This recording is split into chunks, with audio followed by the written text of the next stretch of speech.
Yeah. All right. There we go.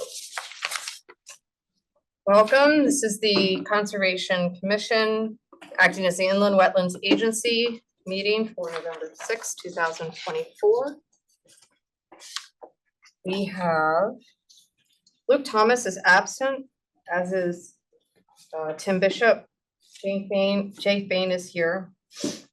Dabney Bowen is here, acting as chair. Peter Hood is here. Rick Boucher is here. Kate O'Mahony is here. Tag Luke Singer is here. So we do not need to use any alternates, but Diane Saunders is here as well. Is Ted still an alternate? You can No. Oh, did you go with that Today. Oh, Yep. welcome, Ted. Congratulations. I'm official. Yes. Much more fun. All right, approval of draft meeting minutes for the Inland Wetlands Agency meeting on October 9th. Can we get a motion to approve? Rick? Second. Ted, second, all approved. Aye. Okay. The Inland Wetlands Agency Special Site Walk meeting of October 20th, 2024. I get a motion to approve the minutes? Rick? Else? Ted, all good. So moved. All right, public hearings. Number one, continuation of WP-24-0087, Akhmatov and Nicotina, 2560 Congress Street, map 153, parcel 1A. I'm sorry. Relocation of a piped water course and construction of an addition with the associated site work within a regulated area. The decision may be made if the hearing is completed or the hearing may be continued. The original 35-day public hearing timeframe to complete the hearing on November 13th. A 65-day time extension may be provided by the applicant, so further public hearing continuations to January 17th, 2025 are possible. A potential continuation date is December 4th, 2024, which is our next meeting. The hearing is completed. The agency shall make a decision within 35 days.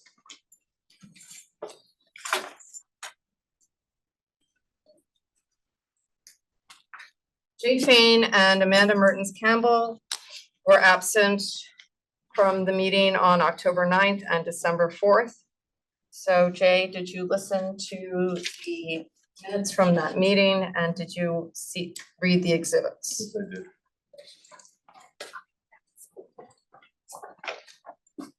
Is anyone here for this application? I am Alexandra Malk. Hello, Alexandra. Hello. We are continuing this public hearing from the last meeting. So Can I share my slides? Maybe if that's okay, I will just go over what was discussed last time and what assignments you gave us for this meeting. sure, go right ahead. Thank you.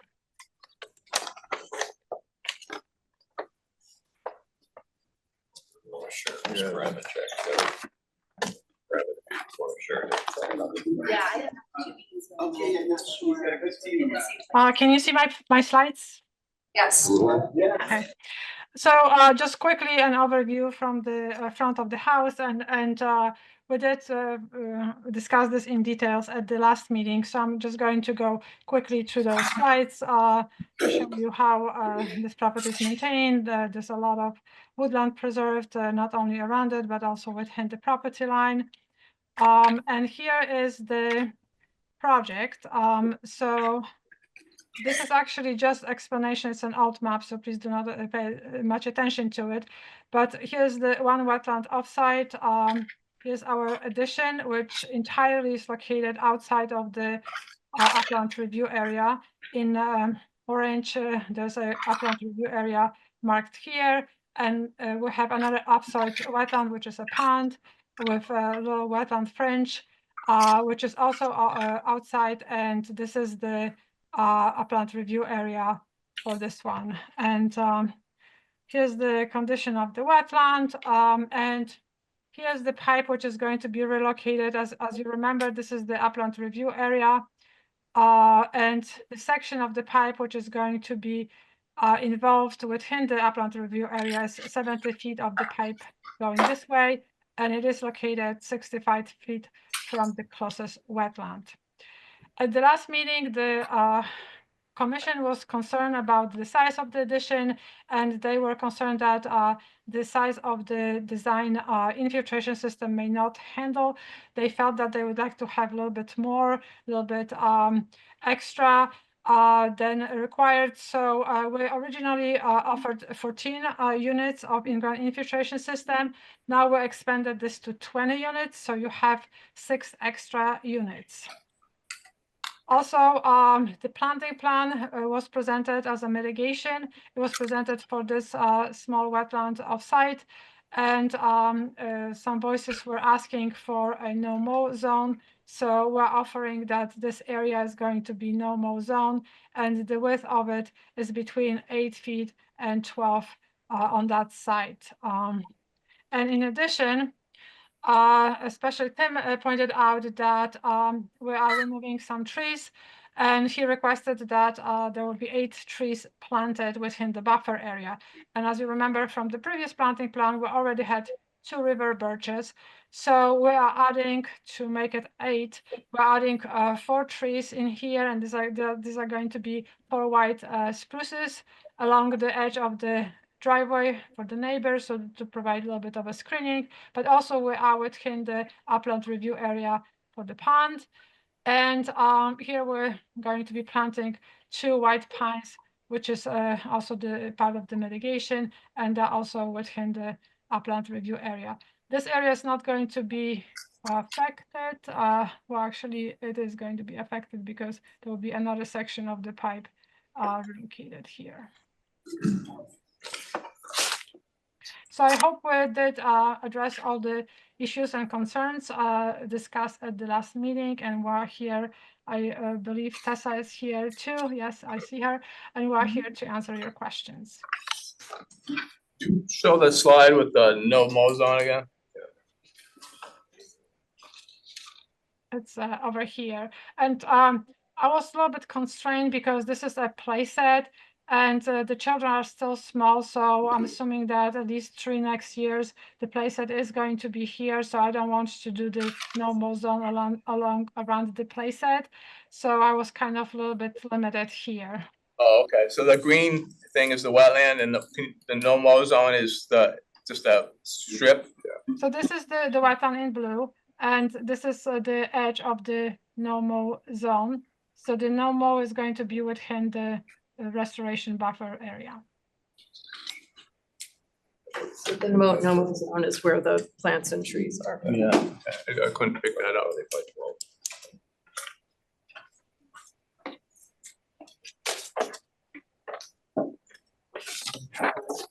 Sorry.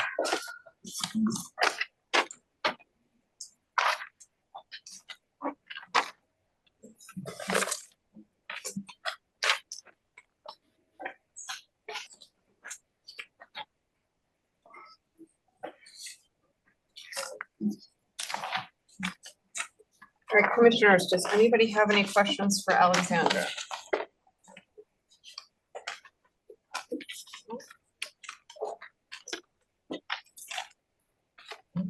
Some questions. Okay. Has Questions with that?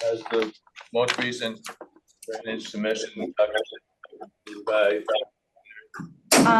We have not received anything, so I'm not sure if they have gotten any like approvals for it. is do we have time to go to the next Yeah, meeting? We do. And I would make a motion that we do it until we get the recommendation from the town engineering department. Does anyone second that motion? Peter, all approved, all in favor? Okay, so this will be continued until the December 4th meeting when our town engineering department has a chance to review the additional documents. Thank you, Alexandra. Thank you, Commission. Thank you. Hearing number 2, WP-24-0059. Norwood 120 Wakeman Lane, map 246, parcel 5C, wetland restoration within a regulated area. Decision may be made if the hearing is completed or the hearing may be continued. The original 35-day public hearing time frame to complete the hearing ended on September 11, 2024. A 56-day verbal time extension was provided by the applicant for continuation to November 6, 2024, which is tonight. An additional 9-day time extension may be provided by the applicant. However, there are no other regularly scheduled meetings within that time period. If the hearing is completed, the agency will make a decision within 35 days.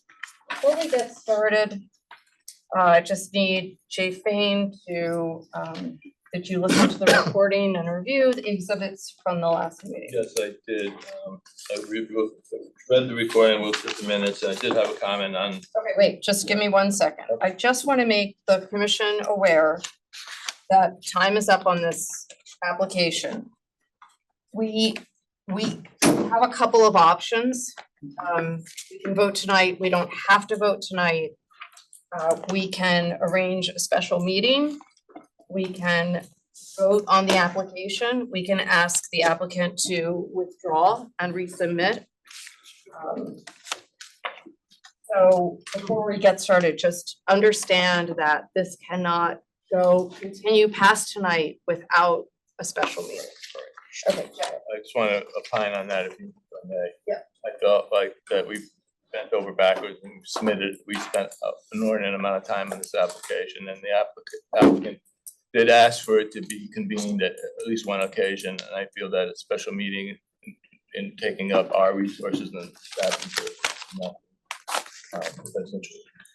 just so express my opinion on that.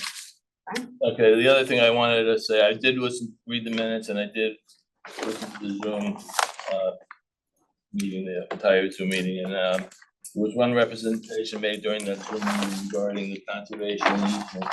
It was contained in the October 9, 2024 Land Tech letter, number 4, mowing within the conservation easement, and according to it says response, according to specific language outlining the conservation easement document, the property owner retains the right to perform certain maintenance activities within the easement specifically allows for, and it says, and quote, the grantor reserves the right to maintain the property for aesthetic purposes, including the mowing of lawns, pruning of trees and shrubs, removal of dead or diseased vegetation.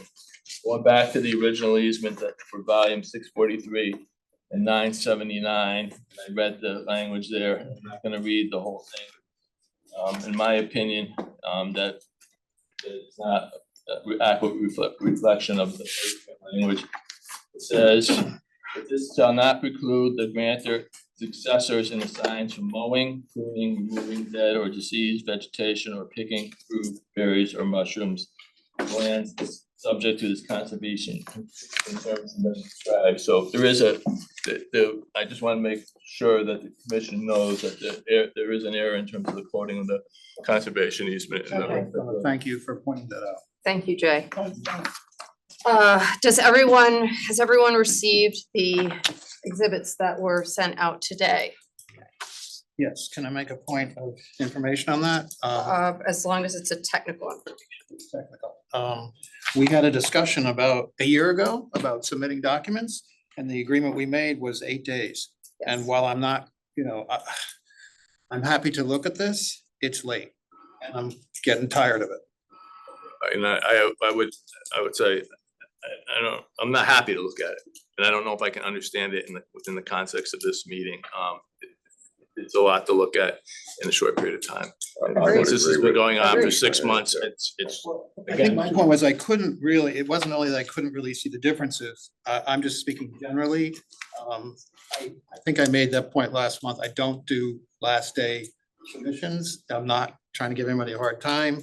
I'm very general on that. It's not discriminating against anyone. I know that word's been thrown around a lot on this one, but it's just a policy I have. I can't do it. Well, I think that the issue here is giving the commissioners enough time to review the documents, and many of the commissioners have full-time jobs and other things that pull their attention during the day. So certainly receiving something hours before the meeting does not give ample time for review. Having said that, let Mr. Carey make his presentation.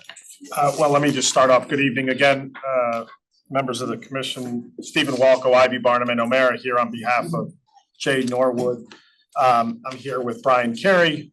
We have for you another submission in connection with the notice of violation and a plan to rectify the situation. I'll let Brian walk through it and then I'll have some other comments thereafter, as I understand this is also a public hearing. Yes. Yeah, and I apologize about the late submission. You know, I can only submit what's been approved by the client, obviously, and there's obviously negotiations, as we discussed at the last meeting, between the commission and the applicant in this case. So I apologize about that, but you know, generally, if something's entered, and I understand the commission's frustration with that, but generally, if something's entered into the record during the course of the hearing, then it does become part of the record. And can be reviewed after the hearing. It's the same thing as if, and you guys know, and I don't have to tell you, it's the same thing as if the public came here tonight and entered something into the record. The commission, even though it's late and last minute, it has standing and can be reviewed after the close of the hearing. It's generally not something I do or do, but in this case, you know, I have been trying to be as proactive as I can. That being said, after the last meeting, we did have some brief discussions. We had submitted, and what is being shown on the screen right now is actually the original submission that Land Tech submitted back in August of 2024.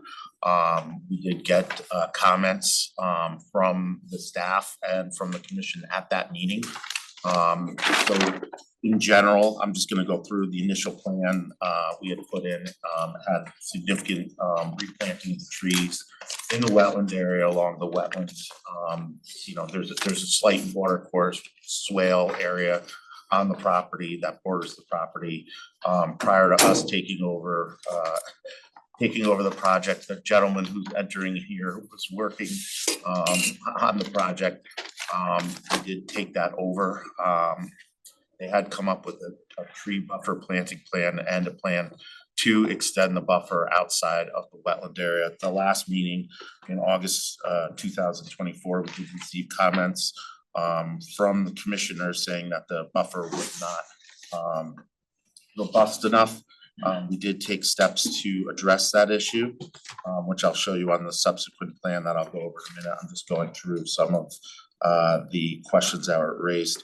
One of the issues was this area where there was unauthorized drainage installed on the neighboring property that actually ran. There's a pipe that runs here. I'll show you on the updated plan.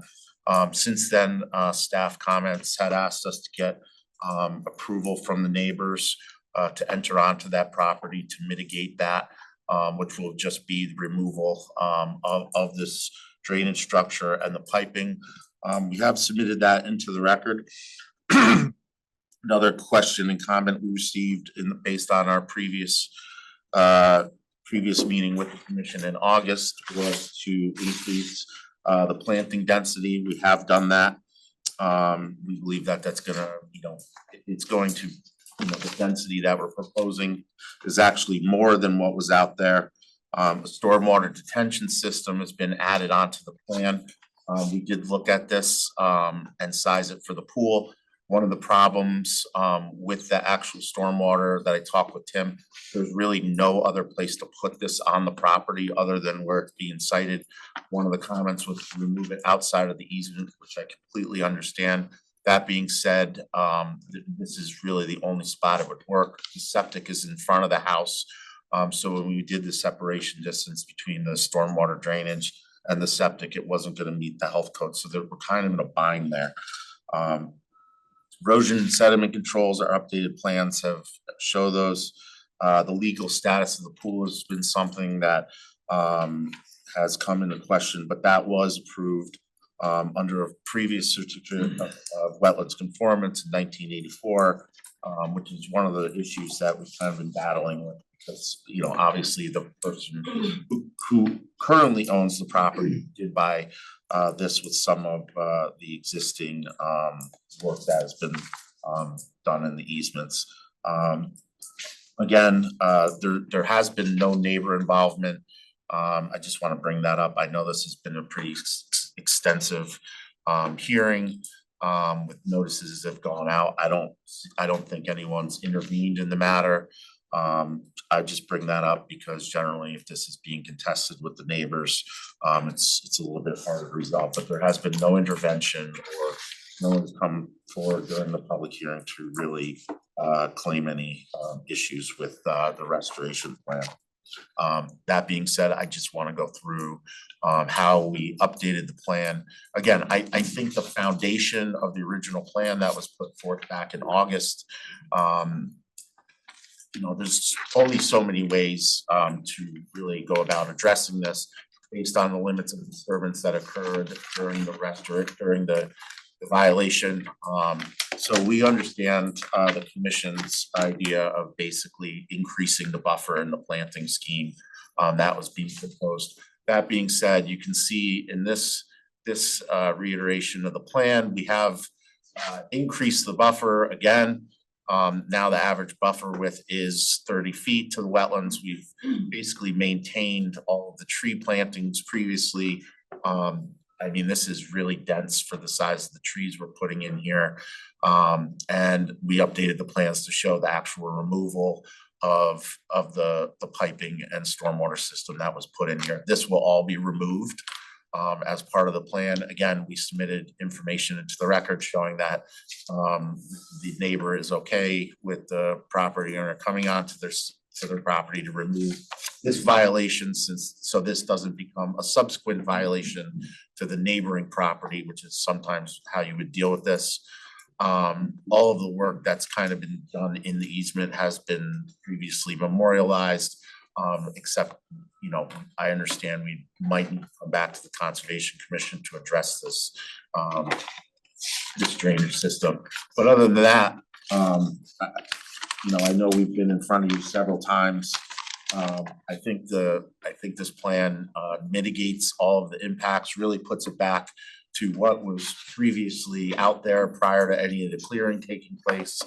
The lawn area, this area will be reseeded, as you can see in the planting notes. I know this is very small. I tried to address this, but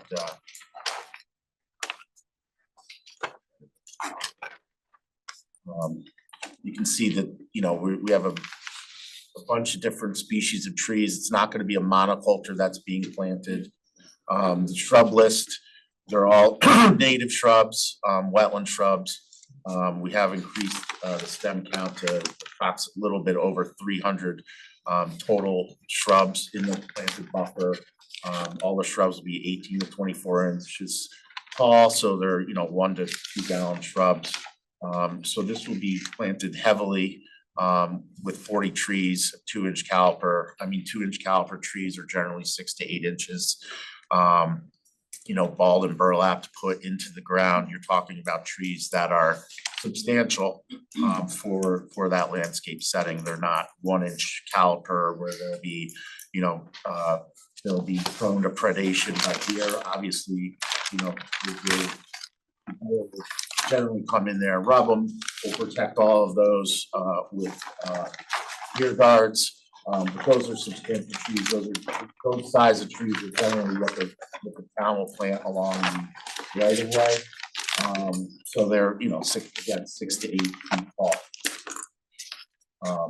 That being said, I can answer any questions. I do think this is really addresses a lot of the concerns that the commission has had over the past, also addressing the staff comments. I know there's been some back and forth with lawn. I think restoring that to the precondition of what was there prior to the violation is really what we're doing.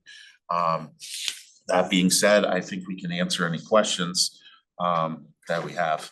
You do have these. Sure. So again, thank you for having us tonight, being able to present. Here with me today as well as Brian Carey is Ms. Norwood. this back there in the center there. And I believe the entirety of the back row is here in support of this permit. And so at the appropriate time, and I know you have a process for that, but to Mr. Carey's point, there is no known opposition to any of the plans that have been submitted up to and including this plan here. I think that very simplistically, this plan seeks to address any violation that had occurred and then pushes out a buffer zone to ensure that that does not happen again in connection with the wetlands which are behind the buffer zone. In terms of the area, this is a unique case because obviously you not only have wetlands, but then you have the notion of the easement that sort of overlays on top of that, including where the areas are noted relative to the buffer zone and the lawn. You'll also see in this iteration that there are more trees along the driveway, again, adding more greenery to this property and for the protection of the buffer zone, the wetlands, and this property in general. And then I think a final note, as Mr. Carey pointed out, all of the unnatural, the pipes and the infrastructure that was put in will all be removed from that area to help also in that restoration. And so with that, we'll But I just, one other point, I mean, all of the work that would be done out there would be done under a permit.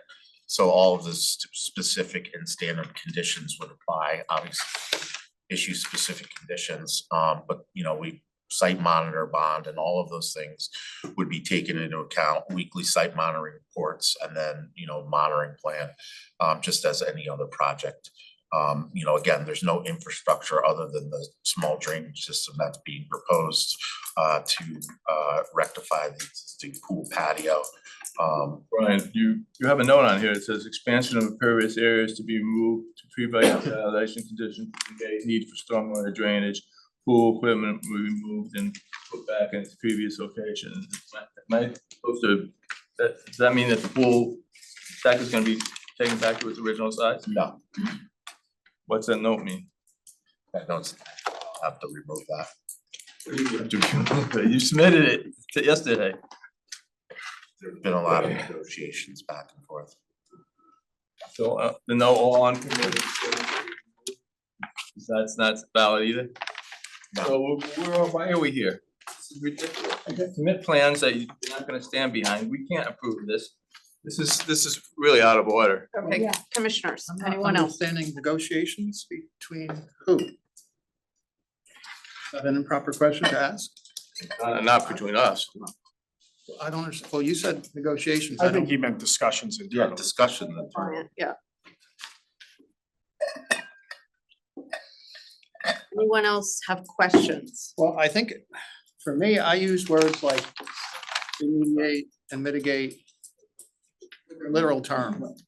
And I think what frustrates me with this kind of situation is, I think the whole paradigm that we operate in is flawed, because we're talking about, you know, Ms. Carey's saying, put it back to the way it was, density is exactly what it was. We all know we can't do that. You know, and I think that's the problem that I have.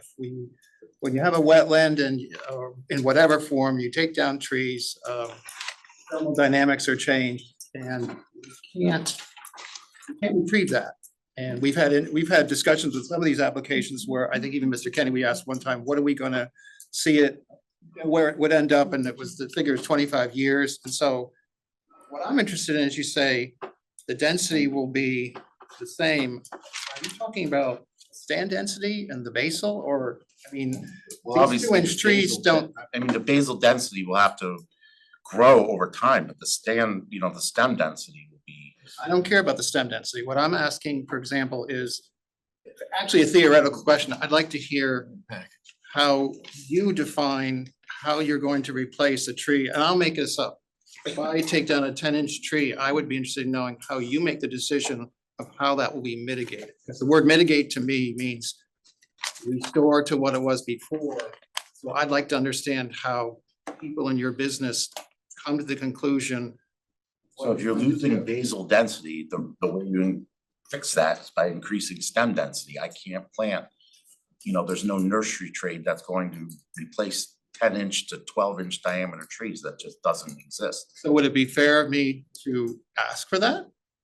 Let's say, It's just let's say it was an 8-inch, It's not a feasible, request. I can't, why not? because it just doesn't exist. I There's don't no. believe that. I'm sorry, I don't. I think when I see office complexes, they're bringing in, I didn't say it wasn't expensive, but I do believe they bring in.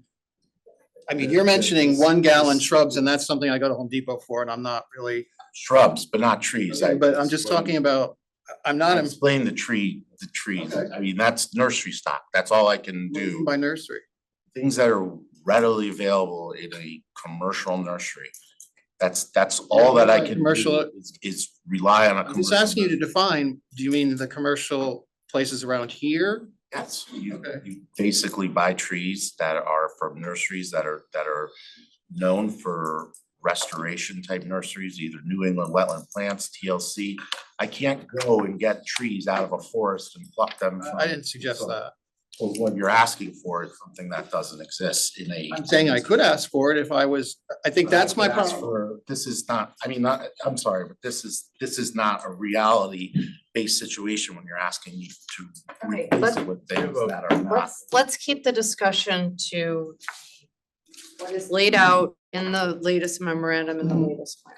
The problem is, we have a fundamental problem here. We have to close this hearing tonight. And the plan that's in front of us is what you're telling me is not representative of what you're bringing forward. That's the fact, isn't it? The goal is not to remove the pool decking. If that's something that the commission would want, then I, only by what it says in your. I understand. So these plans, I just wanna, I want a straight answer, a yes or no answer. These plans are not representative of what your client is proposing. They are absent that. So if Well, you're that's- suggesting. these are the plans. If you're suggesting that one portion of it where Mr. Carey has indicated was a mistake can be removed. And that's also We're up at to a the public hearing commission. here. You put these in front of us as for the public record. Now you're saying that these not are the record plan. He just corrected the plan. Okay, and the. But what I'm also saying Condition is can that be the made. condition can be made if it. Well, I've only looked at this for 5 seconds and I already found a I mistake. understand. I don't know what other We've all mistakes we're gonna agreed- find. We've all agreed that we need more time to review this, so. Does anybody have any more questions on the commission? I mean, just as a matter of course, I mean, I can't, the hearing will close tonight. I can't enter anything else into the record after that point. Right. It doesn't mean that the commission can't review the document into the That's record right. and form a basis of opinion or decision. That's And you can also, yes, you can also come up with specific criteria for a decision that, as I said, because of, a Scrivener's error on my part, with some of the back and forth, that made it, I clarified the record to say that that is not necessarily true. So what is on the plan other than that Scrivener's error is correct. So we as a commission have a few choices. We can vote on this tonight. We can vote with conditions. We can close the public hearing and vote next month. Yes, next month. We can ask the applicant to withdraw and resubmit. Or we could arrange for a special meeting next Wednesday which would give us time to review what has been submitted today and vote then. I propose we have a special meeting next Wednesday. I have not been able to read the document at all. I'm not in favor of the special meeting because I just feel like until we're backwards, I don't feel like we should, as a commission, have to go out of pocket for more time, more staff time for something that's been going on for over 6 months. Well, would you be happy waiting till the next month? Right, drags on. Well, we and can on. certainly discuss a decision in that next month with what we have on the record and make a determination. We can close the public hearing We have to tonight close the public hearing. and wait until, well, unless we continue it to Wednesday.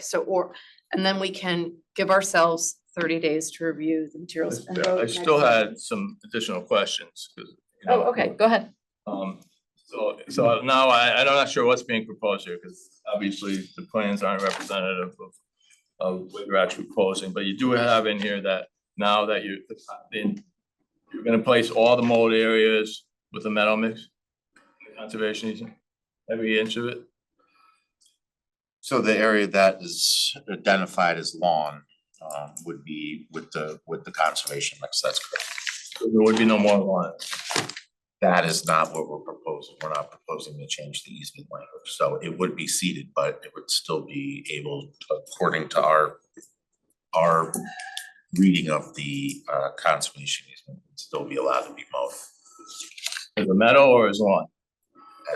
Well, that's up to the homeowner on the frequency. No, that's up to what we're discussing right now tonight. I think that's a matter of semantics of whether or not it is, whether or not you define a lawn as how it is maintained or the type of seed. Well, I don't feel comfortable, I personally am against moving to a special meeting, Okay, do you have any more questions? I certainly will have more questions, but No, I'm but just, you- these are what I picked out in 5 seconds. I understand.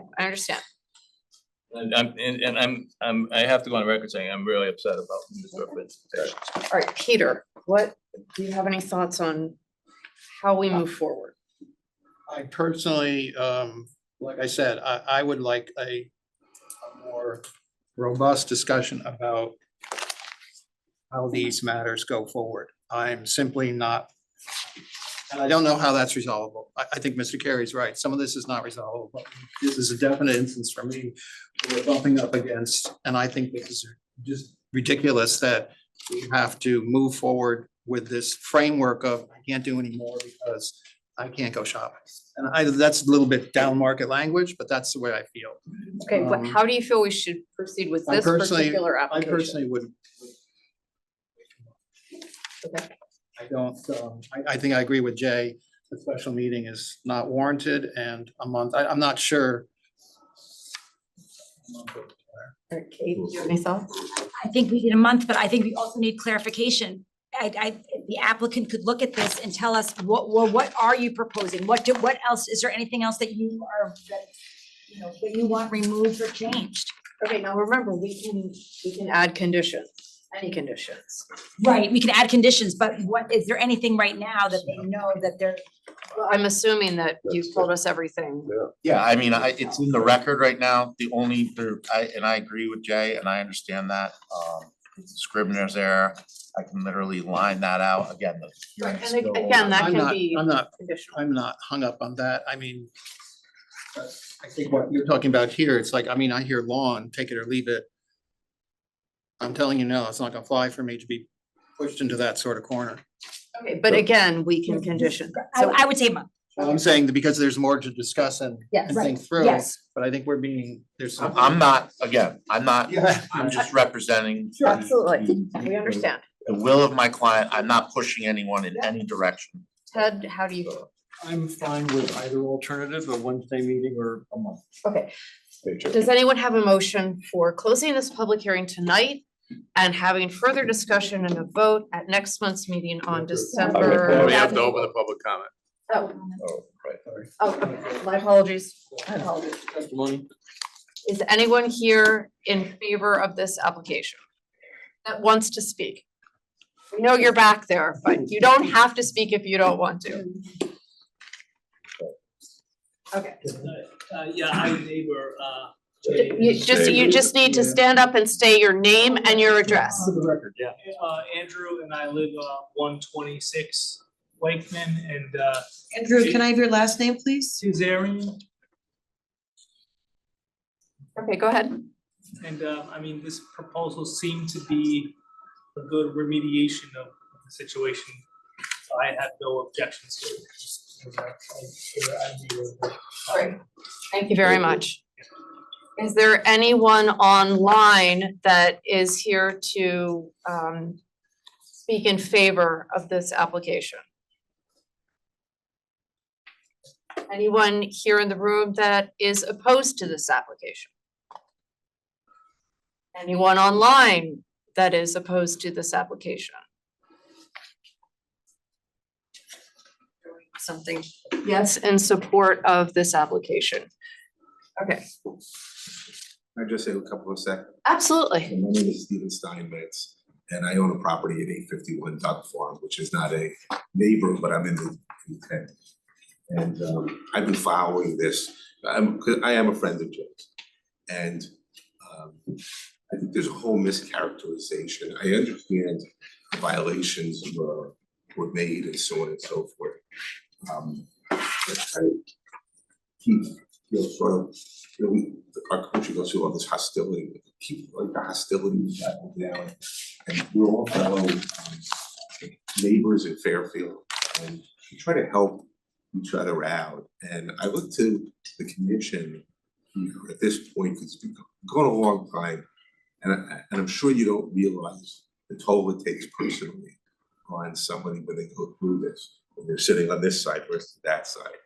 And it's very emotionally taxing, and it takes a lot out. And believe me, I'm not condoning violations, but there's been a real attempt here that I'm not sure everyone understands, that, looking at this and going through these plans and everything, it's very taxing emotionally, cost-wise, so on and so on. And believe it or not, there's a real attempt here to make good for the violations that were made. And I'm not gonna go through the whole, that people buy houses and they don't realize a lot of things. I mean, you guys are all experts in the field, and you sit at these meetings, you understand everything about wetlands and conservation easements and overlays. Most regular people don't know that, and they make mistakes.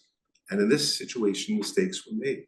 But there really has been, and I don't know if you really understand the how much time and effort and emotional juice that comes out of coming up with these plans over and over. And I know we talked about tonight, this plan was submitted late, but it's because it's hard to get a hold of people. And I know that, the commission feels that there was a lot of delays. When you go and try to hire professionals, and it's hard to hire them, believe it or not. It's hard to find professionals that will work in any kind of a time frame. They're so busy, and you have to call them and call them and call them. I have to stop you because you have to let me know. Yeah. Let us, please. Please go ahead. I'm just telling you the way. This is your opportunity to speak your mind, so go ahead. I mean, Jay, it's nothing against you. You take your time, this is your personal time, and you volunteer to join these boards. And I'm just saying that, from the other side of the table, it's daunting and costly in time. I'm just telling you that. I know you don't want to hear this, and I don't know why. Again, we should have hostility. We're all Fairfield. We try to help each other, find a way, if this or that or the other thing, give us the instead of like specifics of what needs to be done in order to do things. I know it's bothering you. I don't know why you have disdain for me. I'm just speaking like a regular citizen speaks. And maybe that's a bad thing. I'm sorry if I'm disrupting you or hurting your feelings, because I'm just telling you what it takes and what people feel when they do that. So just take in mind that this is really an attempt from the heart to fix problems, and we really try very hard and continue to try. So please take that into consideration, that give us a little bit of the ability to fix these things. If you have things, tell the professionals what needs to be done in order to fix it, because they want to. We're putting lots and lots of trees up and lots of vegetation in. And I'm glad most of you seem to understand what I'm saying, so I appreciate your time, and Jay, I'm sorry if I offended. Please don't talk to me personally, you talk to the commission. Thank you very much. Bobby, I want to bring up one other point. I'm not gonna be available next month either. I have another meeting, so I cannot attend it. Special meeting. All right, anyone else? If I may. Yes. So I just want to raise just a couple of quick points and then point something out to see if it's helpful. So first, I would ask the commission, I know you've looked at the easement, please reread the easement. I'm not sure I agree with some of the comments that were made relative to the easement and the statements that purportedly are not in concert with the easement. But I just ask you to reread that easement, because I do think it is illustrative and informative as to how this property was originally conveyed, or at least the conservation easement was conveyed. I'd also ask that you look at the historical photos. I know in our last meeting before you, a comment was made was, well, we don't really care about historical photos. I think historical photos are absolutely critical in this. And why? Because when that conservation easement was put in place in 1978, this was the area of the land. And the area of the land that, on at least on the screen, that is called lawn, was there in 75, was there in 78 when the conservation easement came in, and has been there, as we've shown from state aerial photographs, not our photographs, from the state, from the time of the easement to today. So I'd ask that you do consider those aerial photographs, as I think they do illustrate exactly how this property was used. Comments were made about, well, you can't return things. Well, in this case, that hasn't changed. And so we would ask that that be allowed to be maintained as such. And then lastly, may be helpful, I don't know. According to the agenda, there's an additional 9-day ability for an extension. I'm curious as to whether or not to correct some of the comments that were made to make sure that the plan is 100% accurate as it's submitted. Is there an opportunity to give, at least leave it open for the 9 days just to submit the information, so that you have a pure record without having to hold a special meeting or something of that nature? And I just offer that potential up if it's possible. So in order to keep the public hearing open for 9 days, we would have to convene again. It would have to be next Wednesday. However, I do think, Sarah, they can submit a revised plan outside of the public hearing. When's the public hearing? We can proceed. Okay, but we can condition it. It's not a big deal. Yeah. I was just trying to be helpful. No, it's With that 9 to see if you needed something. I do want to If you point hand it out, over now and draw lines. yeah, I do want to point out that most of the time when there is a violation, particularly one this egregious, we do not ask for restoration of historical conditions. Often we require and ask for more than that. To Peter's point, if we only restored what was there before, it would take many, many, many years for it to grow in and resemble what was there when the violation took place. So that's why we ask for more. I think historical photos are always very, very helpful in getting an idea of the development of the land, but by no means are we limited to just restoration. Understood, and that's why, if I photos to what you see on the plan, is that the buffer zone kicks out tremendously more than what was there before. So I was trying to make that connection, Yes. not simply that we're going to that line. That's fine. All good, okay. So, I just wanted to respond in terms of the conservation easement. If you want, I can read it on the record. I'll give it into the record. I stand by my comments earlier of the evening. okay, I don't think we need to read it into the record. I think the commissioners will take a look at it. They will read it. They will compare it to the other exhibits in on the record. But I think we need to move forward and figure out what Yeah, we're I gonna would do. say Jay's concern is, I think it's valid. Okay. I think the specific words that you mentioned a couple of weeks ago was, it's not enforceable. Gary said it's not, it was very forceful. I think we're presenting it a little quieter today, but I think that brought the temperature up. But I'll be honest, what it seems to me you're saying is because there always was this way that you can't do it. What you're almost saying is, if I'm coming to this meeting tonight and I blow a stop sign and I tell the officer, well, you haven't been here in 3 months, so therefore you can't give me a ticket.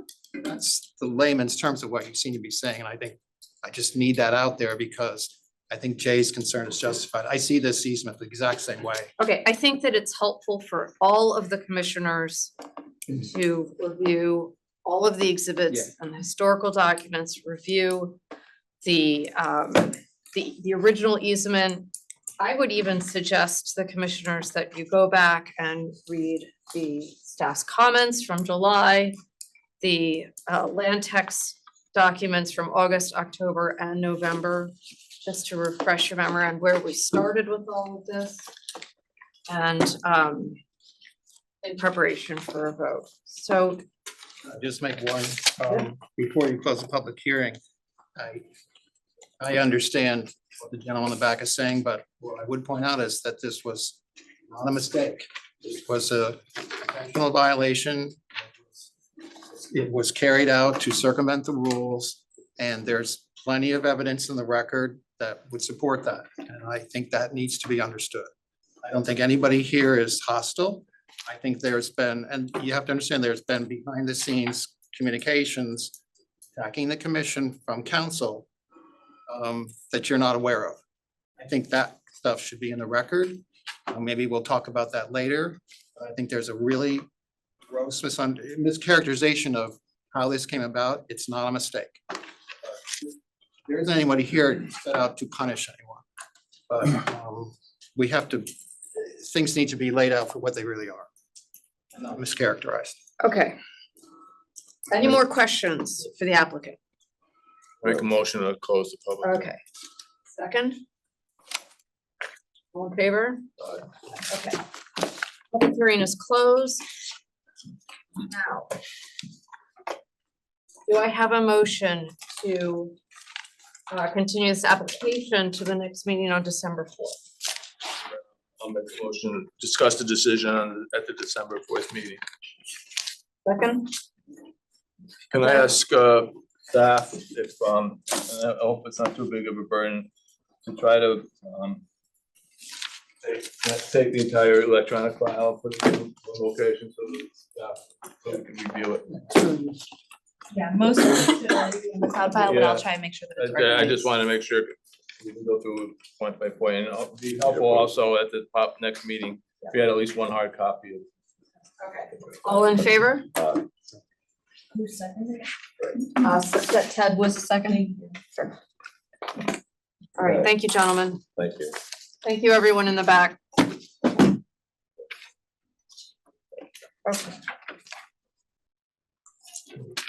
All right.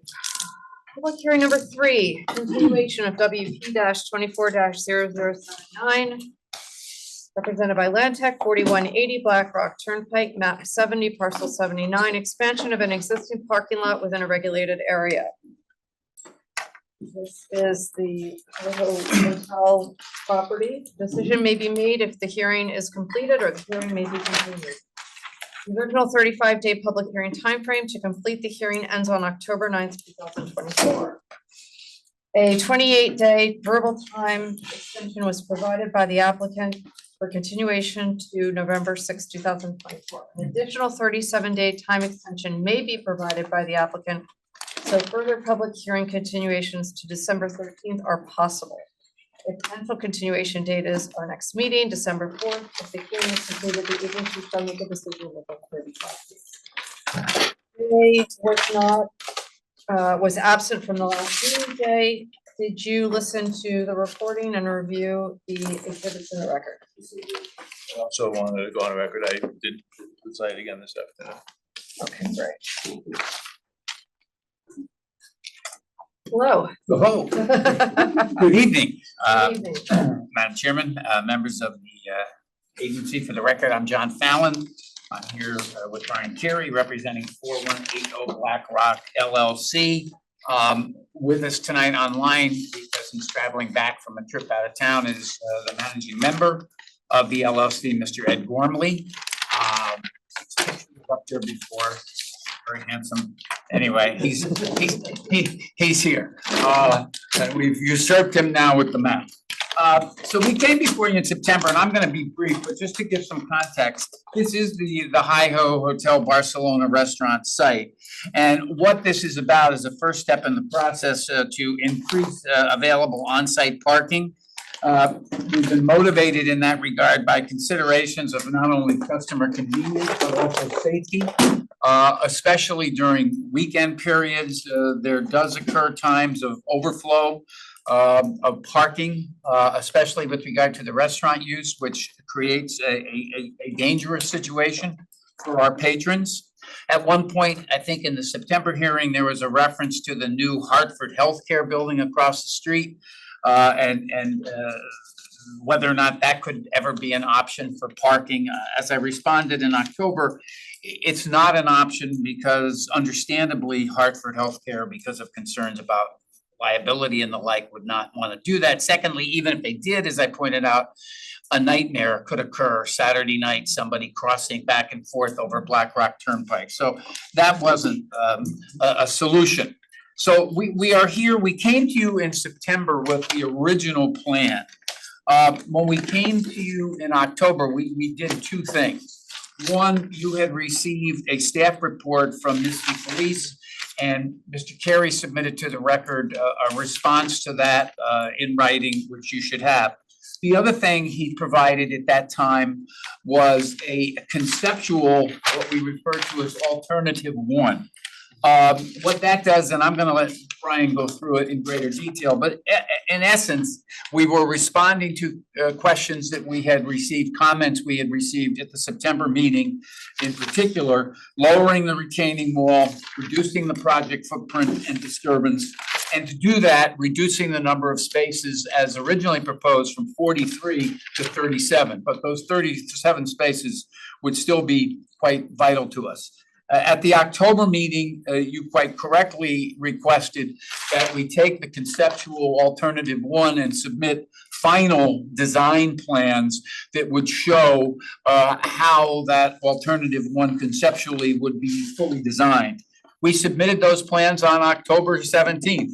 Let me make that clear. Not that I was listening to anything. I was gonna say that. Everybody got it. No, Mr. Hood, I'm not referring to you. I fully understand, appreciate, and respect your point of view on that, and we did have tried to endeavor. And the good news is, that gave hopefully your staff an opportunity to review the plans. We haven't received any comments from them. They referred on or about that day to engineering. We haven't received any adverse comments from them. So we hope you will agree that we are in a position where you have a full set of final plans properly submitted. And briefly, knowing you have a lot of other items on the agenda, I'd like Mr. Carey just to walk you through the specifics of the final plan and how we hope you'll agree they do address the comments, questions, and recommendations you've made over the course of the last two hearings. Thank you. Good evening. Again, for the record, I'm Brian Carey, Director of Environmental Services with Land Tech. I'm also a professional wetland scientist. As my cohort here, John Fallon, has so elegantly put, we were here back in September and again in October, and I'm just gonna walk through the plans based on the original plan that was submitted, and then the preferred alternative that the commission basically felt was a more feasible and prudent alternative. Right now, what was in front of you on the screen was the original plan that was submitted as part of the original application. Again, we talked about this at the October meeting. We did submit this on the October 17th. The first plan initially proposed, initially we had a proposal of 19,000 square feet of impervious area. The new plan actually, alternative one, which is shown here, actually reduces the impervious area down to 11,000 square feet. It reduces the overall amount of net new spaces from 43 down to 35. But as you can see between the two plans, the proximity to the wetlands and disturbance within the upland review area is significantly reduced. while still meeting the requirements of the applicant to increase the parking spaces on the site. One of the other things the commission members had an issue with aesthetically, but also the proximity of the wall to the flood line. And aesthetically was just the size of this wall. Our new alternative one actually reduces that significantly. This corner is still a 20-foot height right here. I'll go down there on the grading plan. I will show you in a second.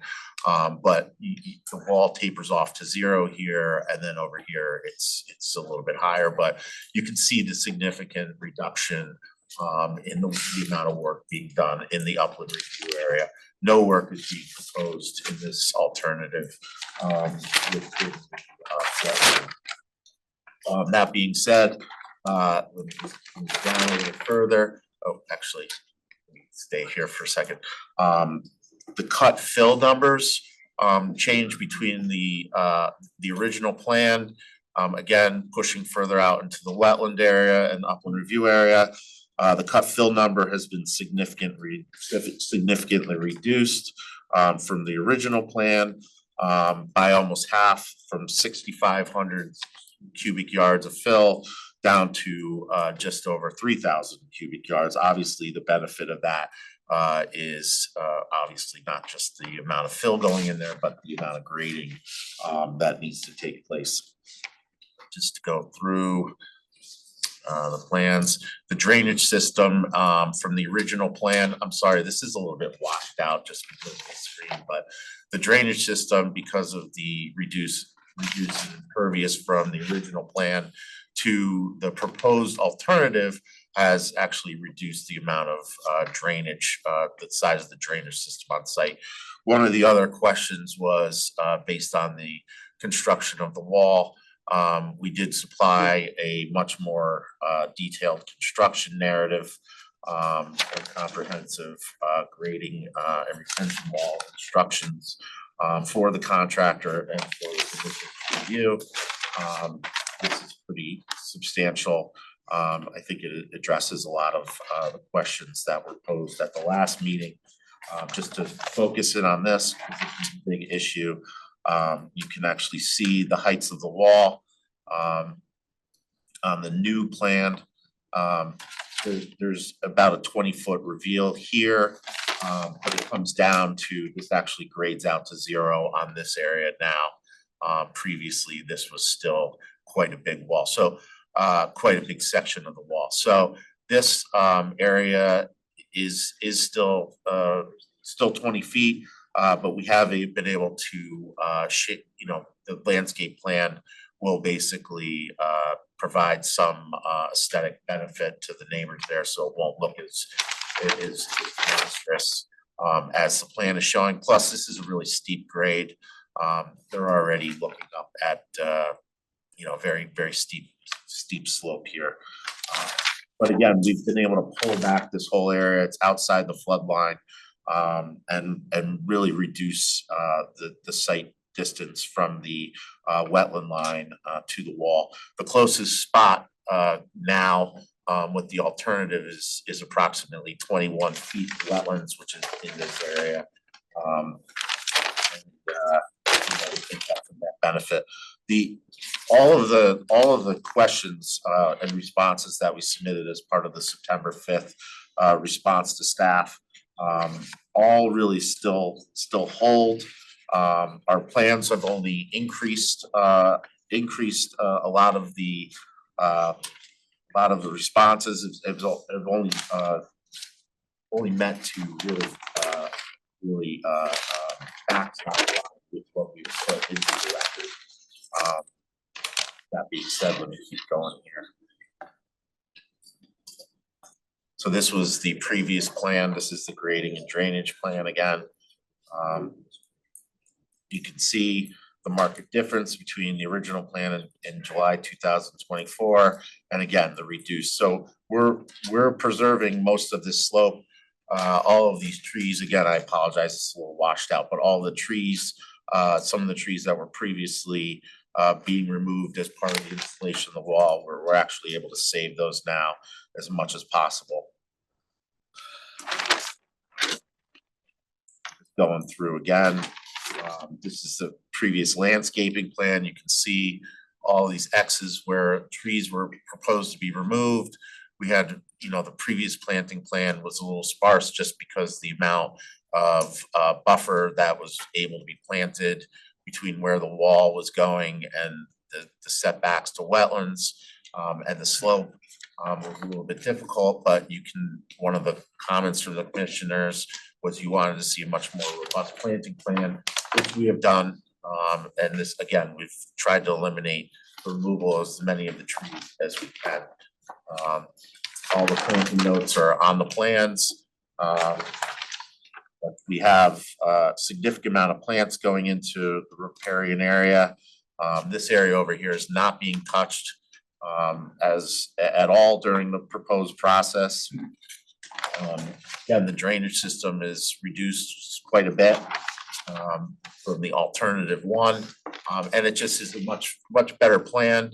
And basically a better, shrinking the footprint obviously shrinks the amount of the overall project. But here's just a graphical representation of how the alternative one has reduced the overall footprint of the project. The net disturbance in the upland review area has gone down from 17,302 to 11,000. Closest distance of wetland. We've only picked up a little bit there, but still protective enough with the plantings. Proposed impervious has gone down quite a bit. Just because of the grade, it's really hard to reduce that one area of the wall much more than what it is at 20 feet. We significantly reduced the length of the wall, significantly reduced the fill that's required. And again, the net new spaces is still enough to meet the requirements of the applicant while being protective of the inland wetlands associated with Cricker Brook. We have not received additional comments from staff, as Attorney Fallon has stated, but we can answer any questions about the application. Obviously, this is a very important proposal for kind of a landmark. I'd call it property here in Fairfield. We all know this property. Two very successful businesses here that very much need this additional parking. It does trigger the safety concerns I mentioned before. And if I may say, I think this is a classic example of how the process works, should work. We came to you in September.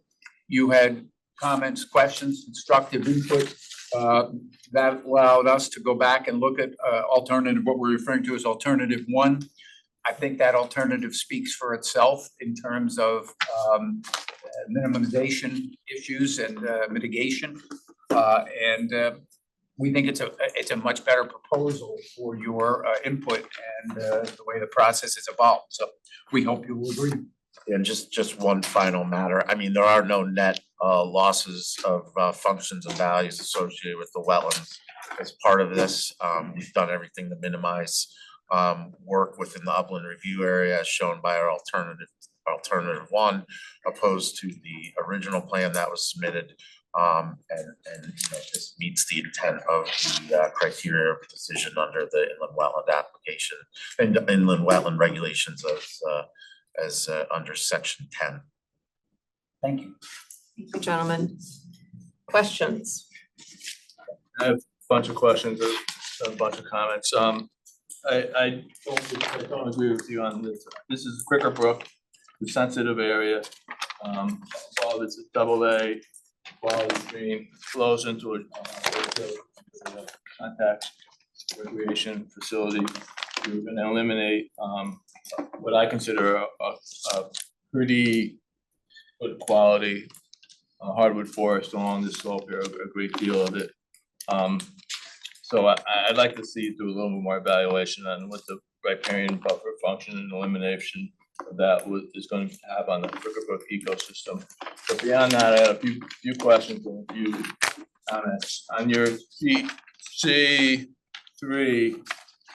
comprehensive construction sequence, 1.1, site survey and geotechnical investigation. The first note says topographic survey. Conduct a detailed topographic survey focusing on the existing conditions of 41A Black Rock Turnpike. This includes identifying the exact location of wetlands as flagged by Anthony Zemba on January 12, 2024, the FEMA flood zones and other critical features. Decide to take it that these wetland flags, topographic and other features are not exacted. Sketch plan. No, that's not, what that's saying is that the flood line here. So the flood line on the map is basically hit this. When you looked at the FEMA map, but this is what is actually represented in, this is the actual flood line in the It field. says here that the identify an exact location of the wetlands is flagged. So are these not the exact locations? They're not surveyed locations? No, those are surveyed locations. So that note is wrong? Which page are you referring to?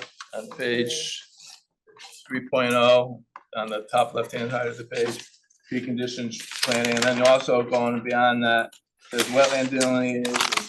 Mark the boundaries of the wetlands and the 100-foot regulated upland review area with high visibility markers. This is essential for ensuring no construction encroaches in these sensitive areas.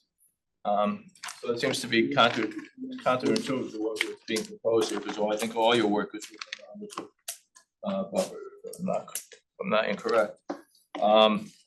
So I'd like some clarifications on You want him that. to respond to that, Jay? No, I'm gonna just give you all my comments and then we can go on from there. I listened to the tape and you said that the retaining wall is gonna be a modular type structure. We believe so, but it has not been designed. Well, I'd like to see that these plans accurately depict the extent of disturbance that's gonna be needed to excavate and build this wall. The wall you're showing has some batter to it. You're showing on the plans a vertical wall, no batter whatsoever. So, and no location of any footings or excavation for any footings. That should be demonstrated on the plan itself. Any good drainage or any engineer knows that drainage and walls are kind of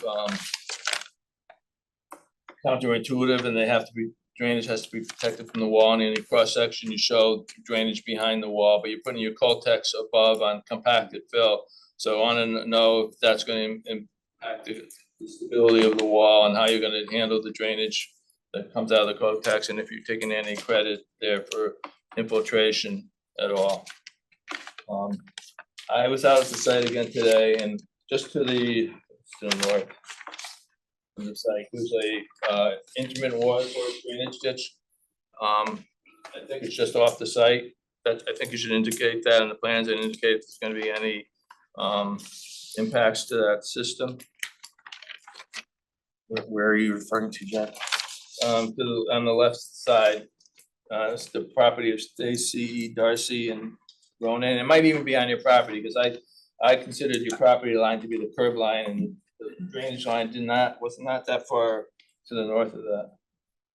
Yeah, I did not see that in the field. When I took pictures, I wasn't aware of that, right? I don't think anybody went that far to the. I think I did the asphalt as well as kind of that's what I thought was the end of the property. A little bit beyond. I was on site when we flagged these, and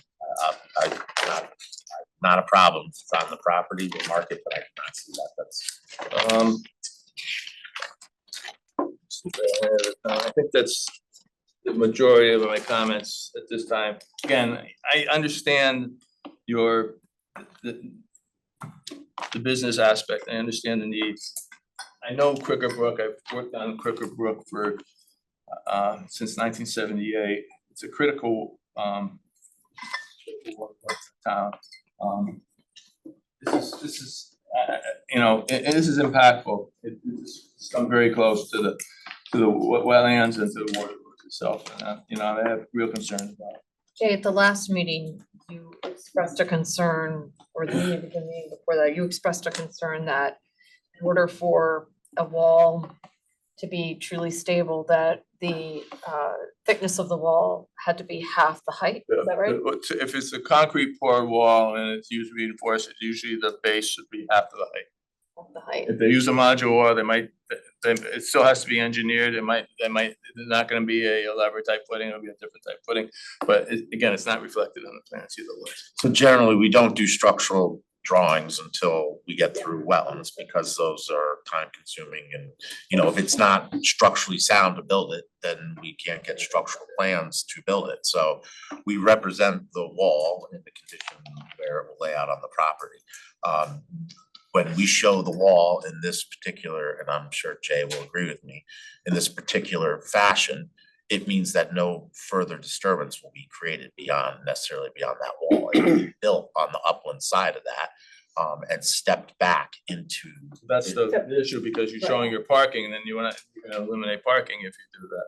And that's the whole purpose of this. Well, the wall would be vertical and then you would basically. Steps into it steps into the grade. I mean, I did take. I don't, I like it to address and if. It's not a- Use the battered wall, show where it's gonna, show the footing, show where you think the limit of this disturbance would be and for the excavation, for the machines to move down. Yeah, and the fill they generally would be taking, they would take, when they build the Coltex system in that material, I know it's gotta be compacted, but they would put that into a stone and then it's gotta be vertical separation of the Yeah, so floor. that So those should be incorporated. everything that is in the record that we've put there meets the 2024 DEP Stormwater Quality Manual. We wouldn't put anything into the record that wouldn't meet the requirements at all, the requirements of the town engineer. But I have no problem providing additional information, if that's an issue. The only concern I have is a personal one, and that is if December 4, I'm gonna be out of town.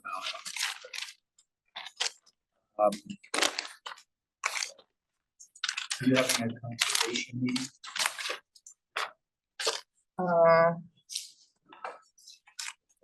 The 20th, yeah. Is that the day before Thanksgiving? No, a week before. Would that give you enough time? Yes, well, no, because we have a 2-week, this is the problem we're running into. Right. So generally, Well, yeah, I can't, it's gotta be in between 2 weeks Right. before. So by the time I get out of here, I have like a day to turn around to get the material into the record. So what you'd need, Sarah, you would need the responses to the questions that Jay raises by next Wednesday? Monday at the latest, and that's if.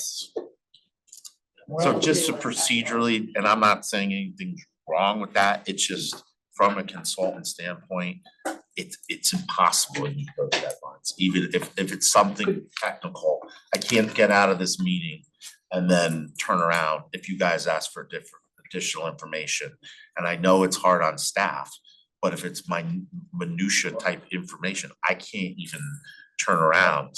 Again, I don't wanna belabor this and make it about my unavailability, but what I'm saying, I think is obviously we submitted in a timely fashion the revised plans on October 17th.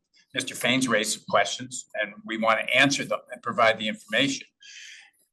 I'm wondering whether or not, in light of the fact that we've been here now, this is our 3rd month being here, the agency might consider bending the rule in terms of submission dates so that, we could get something to you if you would ever consider putting it on a special agenda the night of your conservation meeting. Right, so this is what we just went through with the last application. Yeah. I mean, I'm not trying to make my problems your problems, Right. it's just if he could get something We can't go to January. before.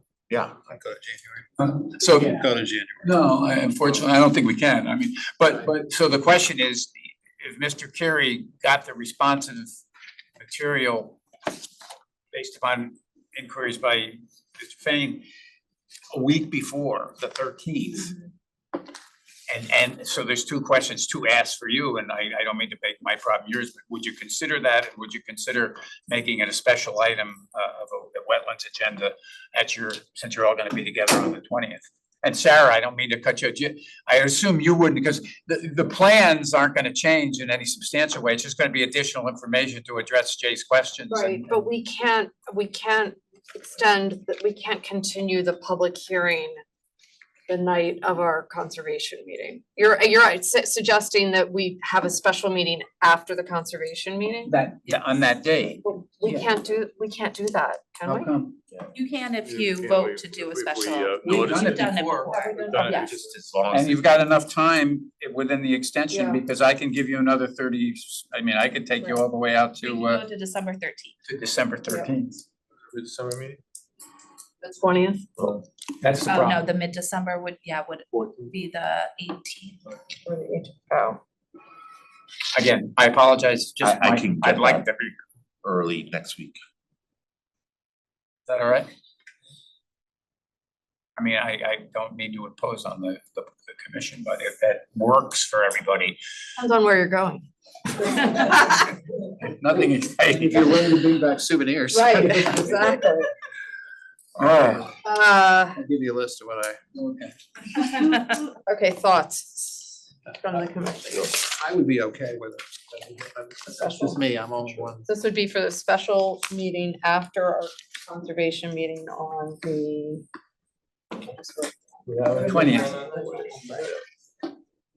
Yes, Yes. yeah, I so I don't- mean, the meeting will be. I don't have a problem with Okay. I have a motion. we have a meeting on the, what night is, what day is it? November November 20th. November 20th. You know what, Jay? Second. Peter, all in favor? Aye, all right.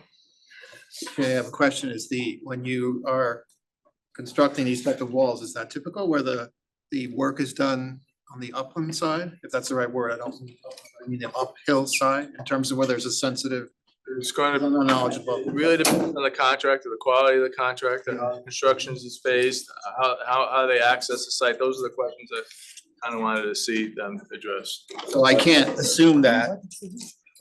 You can assume that there's gonna be some disturbance on the downhill side. Okay, just for good measure, is there anyone here in support of this application? Anyone online in support of this application? Anyone here in opposition to this application? Anyone online in opposition to this application? Okay, all right, we will See you on the continue this 20th. public hearing in a special meeting after the regular conservation meeting on November. Thank you very much for the courtesy, appreciate it. I want a postcard. Okay. Okay. All right, moving along.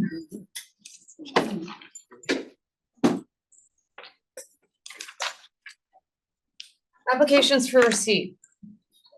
WP 24-0127, Bavaria Engineering, 1237 Stratfield Road. This is the M&T Bank application, map 46, parcel 20A. Removal of existing failing retaining wall and construction of a new modular block wall within a regulated area. Last date for public hearing or decision is January 10th, 2025. Last regular meeting prior to that is potentially January 8th. Although our schedule for next year has not been set yet. Staff recommends scheduling public hearing for December 4th or January 8th. Right? Yeah. Yeah. The commission approved emergency work at the last month's meeting. They've started on that and this is their formal. Wonderful. December 4th. I'll make a motion that we miss this on December 4th. Second. Dave? Yep. All in favor? Aye. Great, we will continue this on December 4th.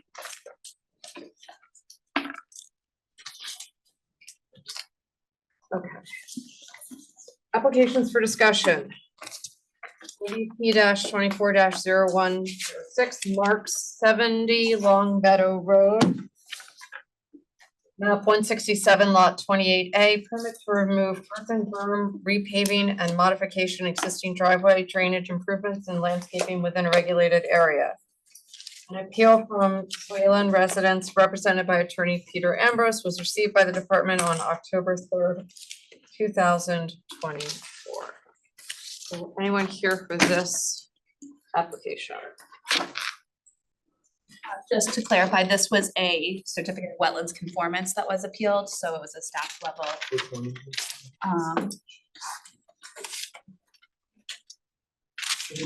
Good evening. I'm Chairwoman and members of the commission. My name is Peter Ambrose. I'm here tonight on behalf of Tim Zwalen and Kathleen Zwalen, neighbors of the Marks family. They have consulted with Jim McManus, a certified professional soil scientist who has come to their property, has viewed their property, and has also viewed the property of the Markses. And he's here tonight. I know you've done a walk of the site, and we've seen your notes at the commission, and I see where you have traversed the front of the property and also the side of the property, which boundaries on my client's land. Mr. McManus would like to make a short presentation tonight with respect to his comments regarding this application on behalf of Mr. Marks. And Jim, would you like to comment on the? Sure. Good evening, everyone. My name is Jim McManus. I'm a certified professional soil scientist with JMM Wetland Consulting Services. The office is in Newtown. I do have a small little brief report that I put together. I'd like to hand out if I could. You don't have it in your files. This is just off the presses tonight. Thank you. Thanks.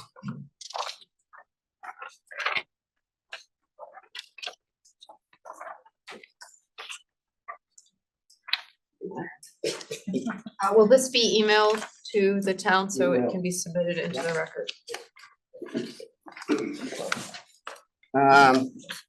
If I may, we were before the commission last month and it took us some time to get Jim involved, and within a short period of time, he was able to put this report together, but it did take some time. So I'm assuming that the October 31st date on this is yes.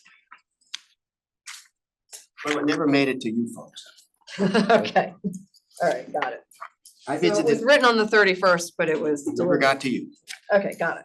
All I right, visited the site on October 29th, 120 Long Meadow, and walked their property, especially the boundary between 120 and 70, which contains a part of a regulated wetland that was delineated previously, and also an intermittent water course. And I also walked along the street, just getting a sense of what's going on.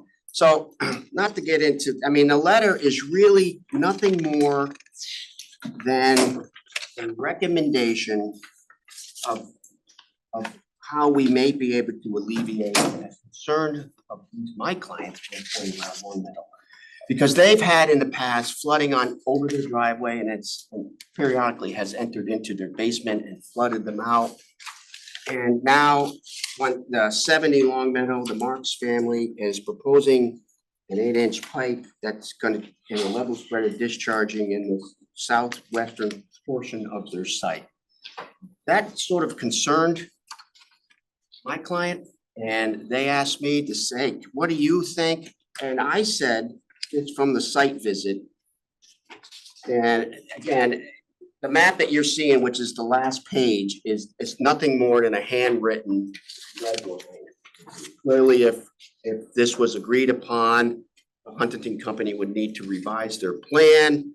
But this is just, we're really just looking for a discussion.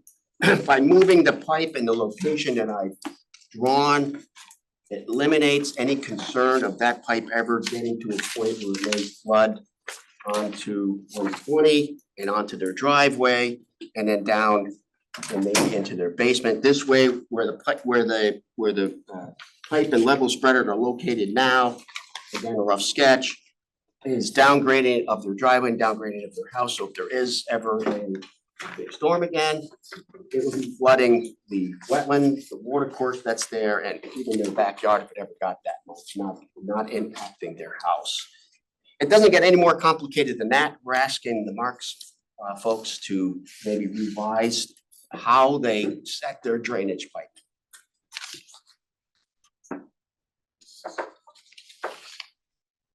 You talked to Marks about this.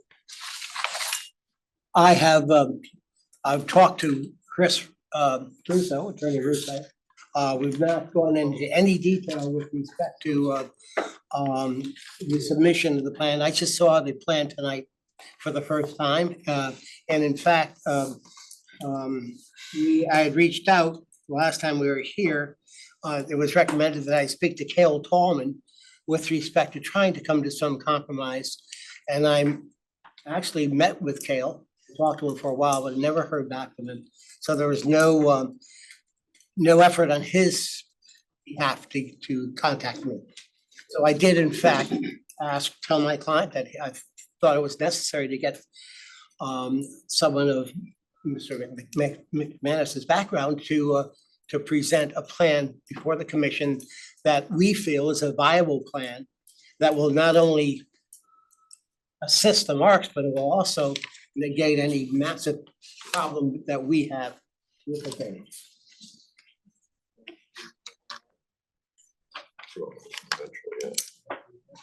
Yeah, because so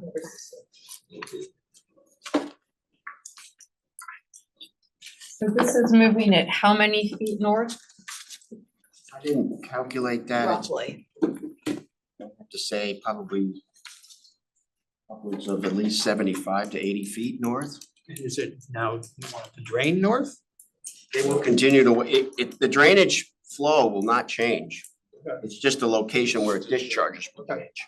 Because if you discharge from the southeast corner, it's just gonna keep going in the same direction, which is north. We're just moving the discharge to north. It looks like it's about twice as much pipe as what they would. Yeah, it's probably, I don't know if it's twice as much, but it's certainly more. No, I'm just trying to gauge. It would have to do, it's not this whole red thing. It's about half the red thing. It would be additional. It's right. Yeah, I just wanna make that point. So, Jim, are you disputing the town engineer's report? No, I'm not at all. We're just Well- we're just asking for an alternative to where they discharge. But he states that the stormwater being collected will be discharged on the Marx's property and more than the recommended distance of 10 feet from a neighboring property, so therefore he approved it. What you're basically saying is that you believe the water is going to No, I'm not flow saying. onto the adjacent property. I'm not saying that at all.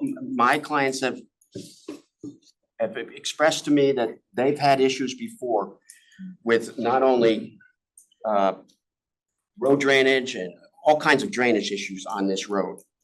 And they're just expressing a concern that since the pipe is gonna discharge right next to their driveway upstream, so if there is a catastrophic and it's the Marx's pipe and it's the road runoff, we have all that water discharging onto their, and at that point, the water course isn't very defined. It's more of a little depression for wetland, and it's sort of less defined as you go north, and then it gets much more defined as you get north in by the property boundaries. So I sort of just reviewed, I did just a walk around, and I came to the conclusion that one way to eliminate their fears, can't stop the road runoff from discharging down there. We can certainly talk about or express an alternative to where they discharge. That's really what. Because the proposal is to install a level spreader. Yeah. To discharge, correct? Pardon? That's not gonna be enough for you? No, they want a different discharge to make them feel a little bit. Can someone remind me, did we ever get a topographic? Assuming the, Yeah, I got I mean, the level spreader is an addition. Why would I be wrong in assuming that you'll have a status quo in terms of water movement? maybe get flooding now and then for various reasons, but why would I think that it would be worse? I don't know if you would, I don't know if it would be worse. My problem is that the water course in that location isn't very defined, and it's much more defined, and it's downgrading from any Oh, no. sensitive areas, meaning the house. Yeah, we could see it on a sidewalk. Yeah. We could see that, I mean, I don't know what words you'd want to use, but even in photographs, it's kind of obvious. And that's, Right. Identifying that at all. I'm not, When their yard is wet, you can tell that there's a lot of depressions and there is a drain underneath the driveway that joins up this water course, if that's what we're calling it. well, make no mistake, this new catch basin is draining groundwater as well as surface drain. Right. Yeah. It's a wet. So it's gonna be flowing all the time, and we're just we're not disputing what the town engineer has come up. We're not even disputing the Huntington Company's design of it. We just like to eliminate a potential hazard. If it's amenable. It's the same design. It's just bending the pipe a little bit to the north and then discharging in the same exact location, meaning the same distance from the wetland through a level spreader. It's just downgrading of their driveway and their house, so it makes them feel better.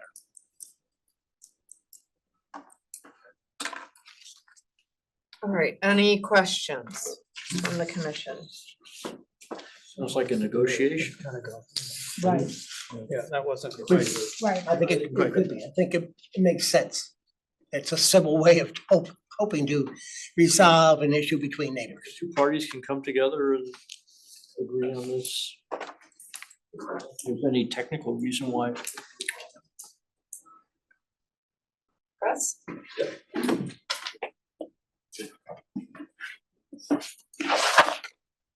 Hello.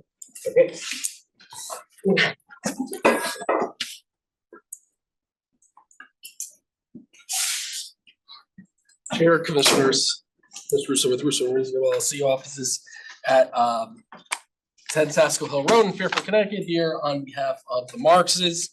I gotta say, I'm a little confused because this was issued a certificate of wetlands conformance by staff.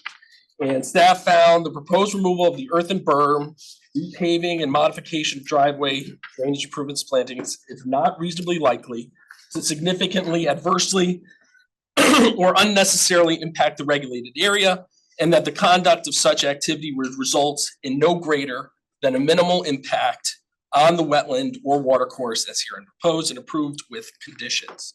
So the reason they're allowed to issue a CWC is because there's no greater than a minimal impact on the wetland from what's proposed. An appeal was taken as is appropriate there, but there's no evidence that has been put on tonight to show how what's being proposed would be greater than a minimal impact to the wetland. So the whole basis for the appeal, there's been no evidence presented tonight to support it. Would they do this or not? The problem is, and I've worked with Jim before, I respect him, he's a soil scientist, he's not an engineer. And this plan, he's drawn a line here, but there's a number of issues, the septic is back there, there's gas lines back there, we talked to it. And so it's just not feasible, it's not an engineered plan. It's not feasible? I didn't ask for an engineered plan. I'm asking if it's a feasible that your client would at least entertain changing. I didn't interrupt Jim's presentation, I made it. So the other thing I'll point, again, as I think Commissioner, you're pointing out. Engineering reviewed it. No on-site stormwater detention will be required by the engineering department. The drainage pipe does not violate an engineering department requirement, since the stormwater being collected will be discharged on their property in more than the recommended distance of 10 feet from a neighboring property. It's actually a multiple of that. Additionally, due to the gentle slope of the property, the drainage pipe will be installed with minimal pitch and outlet onto a level lip spreader, thus reducing the likelihood of scour and high velocity water flows from the drainage pipe. Obviously, we knew that the neighbor had some opposition to it, so we did our due diligence. We looked for an engineer to review it, and Redness and Mead did come out, did do a site visit and produced a letter that's been submitted in for the record. It's got a number of points in it. It says, I'll just pick out some. Utilizing the level spreader will allow any runoff to discharge at grade in a non-erosive manner.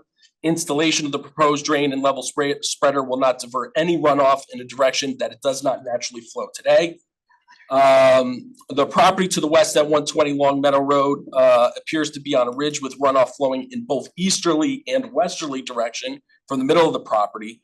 If you look, there's actually a pipe that goes under their driveway towards the water course, so they feed into the water course as well. The driveway and front yard of 120 Long Meadow Road appear to be elevated a couple of feet above the elevation of the intermittent water course.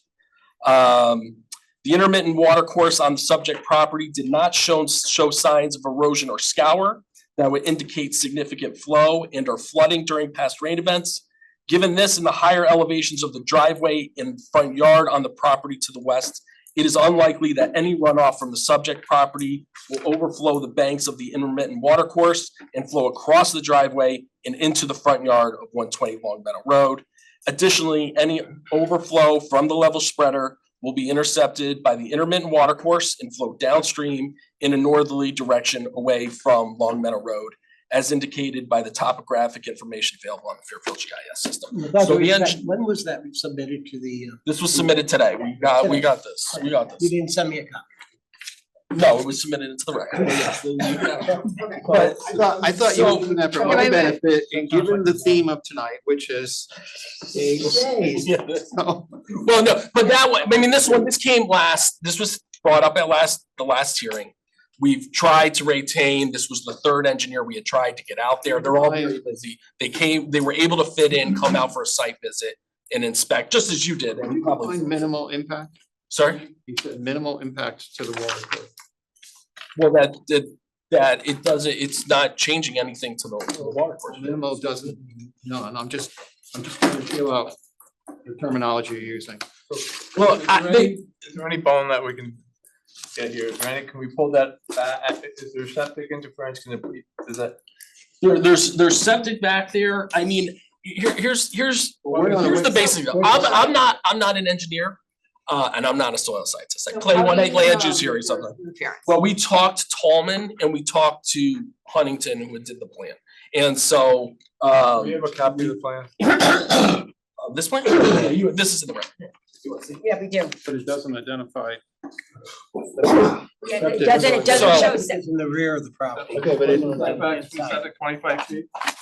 10 feet. It has to be 10 feet from the property for the level of No, spreader. from the septic, 25 feet, 50 feet. 25 feet, yeah. So can't you just work something out so it's 25 feet from the septic? I don't even know from an engineering perspective it'd be possible. And again, there's no It's evidence possible. here for. I'd like to say something as the homeowner. Sir, come You're on gonna up have to come up and identify yourself. and tell us your name and your address for the record. Well, and let me just say, look, again, I'm not an engineer and soil scientist. What I have understood from being at a number of these meetings is, as a general principle, I thought, and in speaking with staff about this too, you want to send water the direction it is going. And that is what we are doing. We are sending water the direction it's going. And the way they want now for it to be put is not the way it is going. It's diverted from what is the natural path. You know. And so that's, Hold on. that's what I can say Hold about on, it. Attorney Ambrose. So state your name and your address, and let me just remind you that this isn't about having a conversation with opposing counsel or his engineer or, yeah. Stephen Mark, 70 Long Meadow Road. You asked a question. Would the homeowner be complicit in agreeing to this? Absolutely not. It's cost prohibitive. We have conformed with the regulations and policies in accordance with what Sarah has outlined. We are directing a 24-inch catch basin into an 8-inch pipe into a level spreader in conformance with regulations 5 feet prior to the water course. The discharge pipe will evacuate 40 feet from the property boundary, 4 times the multiple as per town regulations and guidelines. This is not magic water. It is not flowing upstream, upgraded. You have been to the property. You have observed the elevation heights. We provided the GIS topo mapping images showing an elevation pitch from 320 going down to 316, following the natural contours and elevations of the property lines. It's cost prohibitive based upon what they have mentioned. We have incurred a lot of expense as a result of this opposition without any sort of documentation or proof to their claims. There's been no evidence to substantiate what my neighbor is alleging. And we are in conformance with town policy and guidelines. We received the wetland certificate. We want to remedy our issue. We're going into the winter months. We mentioned this previously, due to the significant flooding that we have in our driveway. We are reliant on our parents for childcare, and in the winter months, this becomes a sheet of ice, not to mention the liability for deliveries, et cetera. We need to fix this. We have outlined a strategic plan in conformance with time guidelines. We have not one, but two approved engineering plans from a professional engineer indicating that this project is in conformance with guidelines. I don't see anything that has been presented here tonight that would disallow the commission to approve our project. I have not seen anything but false claims and tales that are trying to assert that the water is going up gradient, traveling a distance of 150 feet to the closest impervious surface with a basement, which we discussed at the last hearing. It's not happening. My neighbor has attested in the last hearing that he has a depression in the center of his yard from where an old oil tank used to be. When it rains, that's going to accumulate water. He has an independent issue that their family will need to address through the proper grading and drainage. We have a high water table area. We have 2 sump pumps in our property. They are tied to backup batteries. They are tied to backup sump pumps. They are tied to a whole house alarm, and they are tied to a backup generator. If we did not have these water mitigation protection systems in place, our basement would flood in 5 minutes. Now, my neighbor has attested previously, he doesn't have these water mitigation systems in place. We are not contributing to his problem.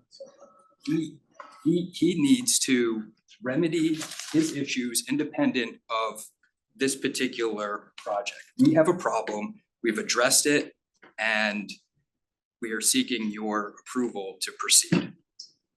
Thank you. Commissioners, does anyone have any questions for? Ambrose, did you? Maybe heard.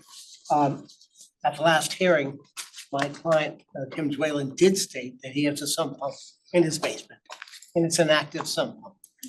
So he does have a sump pump, and he's concerned. He's concerned about the amount of excess water that's gonna come onto his property, and we thought that the retention of Mr. McManus tonight, and we met with him before we came to the hearing, and he suggested that this is an alternative to mitigate the amount of water that's gonna come directly into his yard, so it'd go north and not be so oppressive on his property. So During a storm event. During a storm event.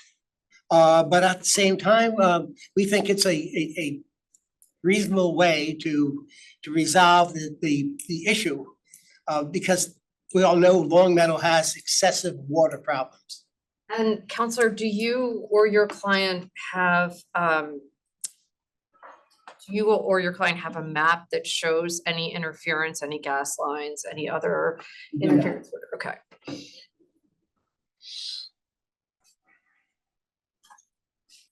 Are you taking any steps over time to deal with the issues in the front yard independent of any of this?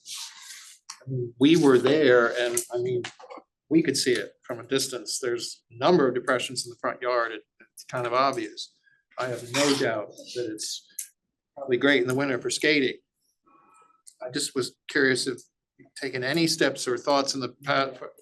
I mean, I heard something about a tank being taken out. I would think, yeah, that would be part of it. James Wallen, 120 Long Meadow Road. Hi. How you doing? Yeah, the depression is from the removal of a oil tank and. I saw several. I apologize for interrupting you there. Okay, but, yeah, there are depressions and everything.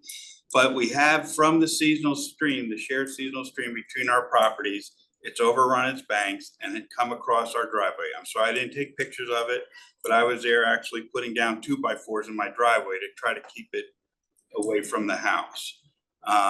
Didn't think it would be an issue, 2 years ago or whatever. So, yeah, I can address the depression in the front yard. It's when this line, this shared seasonal stream becomes a rolling, boiling, filled with water tempest, it's accepting no new water. Their pipe is an 8-inch pipe, think bowling ball, cannonball, coming down, okay, 15 foot better, but why an 8-inch pipe? That's ominous to me. That's a lot of water. No one has told me the volume of the water or the source of the water. I don't know what the volume that can be anticipated coming out of there. And when there's no more water being accepted in that stream, where's it gonna go? Hello, it goes to the downhill resident. That's my wife Kathleen and I, that's our house. Isn't the source of the water their yard? Jay, do you have any? You said it, I'm just The trying to. pipe is coming from this catch basin. Right, but how is that different from what is existing now? It's all migrating into this waterway, which we all could see, even though it's really dry now, but it's really visible. I have no doubt. Downstream, where we're proposing, the compromise is a deeper, wider meadow. I walked, yes. Jay, do you have any? And I think the photographs were labeled. I don't know if you saw them. It's sort of weird little symbol. I didn't know how else to. I haven't seen any. Standing in a hole back there. Kind of a little bit outside of our usual. Here's the thing, our purview isn't to settle civil disputes. Right. I mean, we have guidelines that we abide by and we issue permits based on those guidelines. Having said that, we have a framework that allows people like neighbors to come forward and express their concerns, and we ultimately want everybody to be happy. Certainly, both parties, if they could come to sit down for 5 minutes. Yeah, I mean, I would encourage. But Chair, the thing I would say about that is this is a CWC that's been approved by staff, and it's an appeal of a CWC where they found that there would be no greater than minimal impact. And so it's not a traditional application. The town engineer signed off on it. And then there was a concern expressed that that this could impact the neighbor's property. We went the effort to retain an engineer and have them analyze that, which the appealer did not. The appellant did not, and they found that, again, that there's no, I'm trying to find the line here quick. But yeah, I mean, and then if you read the report from Mr. McManus, it doesn't say anything about wetland impact. It has no comments about it. Listen, I mean, So I don't, I do think that this, I believe I speak for the whole commission when I say that we would be far more comfortable had we had an engineering report from you or your client, understanding if there's any interference, the size of the pipe, et cetera. Did you want to say something? Great. So just come up and state your name and your address. Hi, everyone. So I'm Julie Marks. I'm Steve's wife. I also live at 70 Long Meadow Road. And I just want to say a couple of things about what I have experienced with Tim and Kathleen that I'd like to share with you. That's relevant to the. Yeah, if it's anecdotal. Personality thing, we don't want to hear about that. Because we understand the hardship. Impacts to wetlands and. It's, well, I will share the most recent thing. I don't know. When you were at their property, my property, he has been putting me through hell. And this is not, again, It's not appropriate. We don't want this to turn into a civil dispute. This is not the right forum for that. This is just another form of them being harassing. wanna hear No, I about that. understand that, This but is that a- is an entirely separate issue from Jay, I what. have a question for you. This is about Is there any I- sense I- that a Oh, we haven't, I know. larger footprint of a level spreader would make any difference to this? I can't answer that. You're asking my, you know. I'm just talking about a theoretical concept.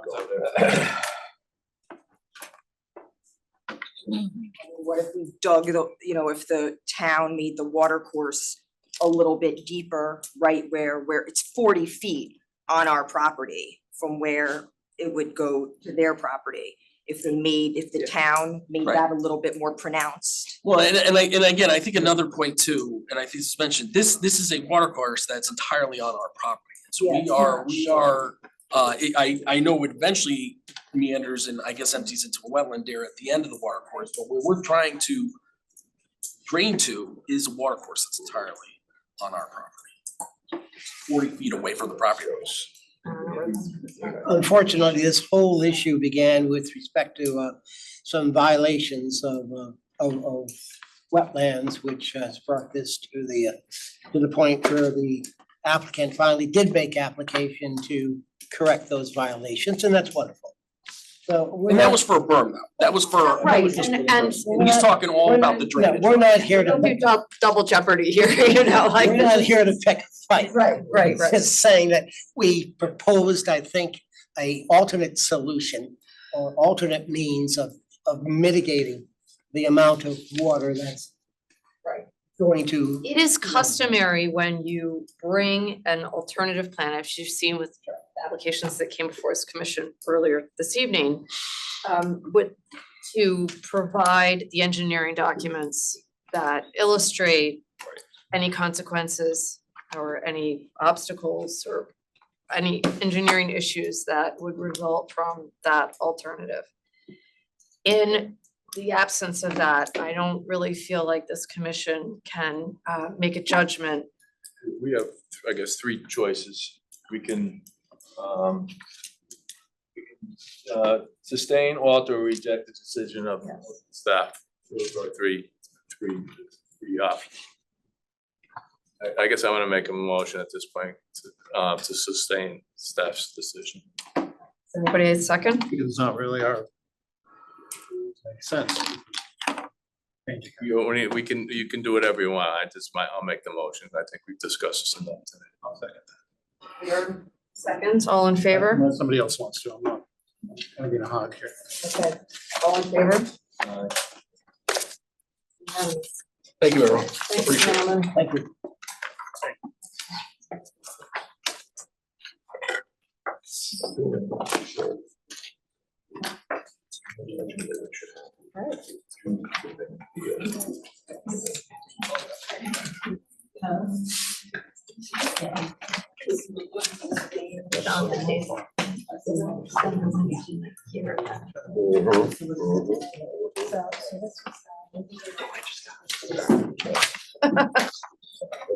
Okay, moving on. All right, moving on, applications for discussion. Number 2, WP 22-258, Fairfield Housing Corporation, 980 High Street, map 77, parcel 340. Construction of a 40-unit assisted multifamily affordable housing development within a regulated area. Upon receipt of the memorandum of decision from the court dated September 19, 2024, the agency should discuss the approval and related conditions. So just to reiterate, the court ruling voted in favor of the Fairfield Housing Corporation, but we as a commission can put forth any conditions, any reasonable conditions as a part of that ruling. So we can discuss this tonight. We can discuss this December 4th. We can start the conversation now and continue it December 4th. Because I would look to staff to see, staff is more familiar in this and prepare a draft resolution for our consideration at the next. Second? That's what Tim and I had. Great. I second that. Great. Okay. All in favor? Done. Okay, bills and bond releases.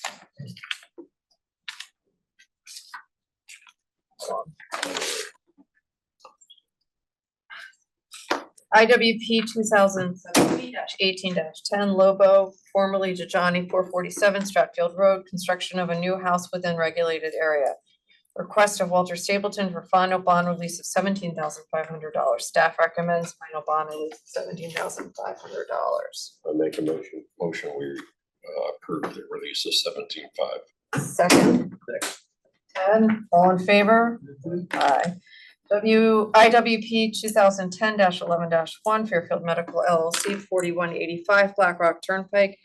Construction of a medical office building within a regulated area. Request of Walter Stapleton for partial bond release of $5,500 of the original $6,500 bond. Staff recommends partial bond release of $5,500. On this one, we were just recommending partial. They're still outfitting the inside, so there were some trucks, just in case there was anything that was damaged. We just wanted to keep the majority of the bond is with the zoning department, which is why for such a large project, ours was much smaller than normal. Do I have a motion? That sounds reasonable. Kate, second? Second. All in favor? Legal. Can I interrupt? I did, just to jump back to the 980 High Street. I just want for the record, so the staff will do our staff recommendation and then present it to you next month, so you. Perfect, lovely. Do the final approval. Legal enforcement actions. Number 1, show cause hearing, Pilot House Special Needs, 1230 and 1260 Merwin's Lane, map 220, lots 11 and 12, notice of violation issued to property owner for conducting significant activity in a regulated area without a permit. Good evening. Good evening. Okay, I just want to make a note that the commission went out to do a site walk and denied access to the property.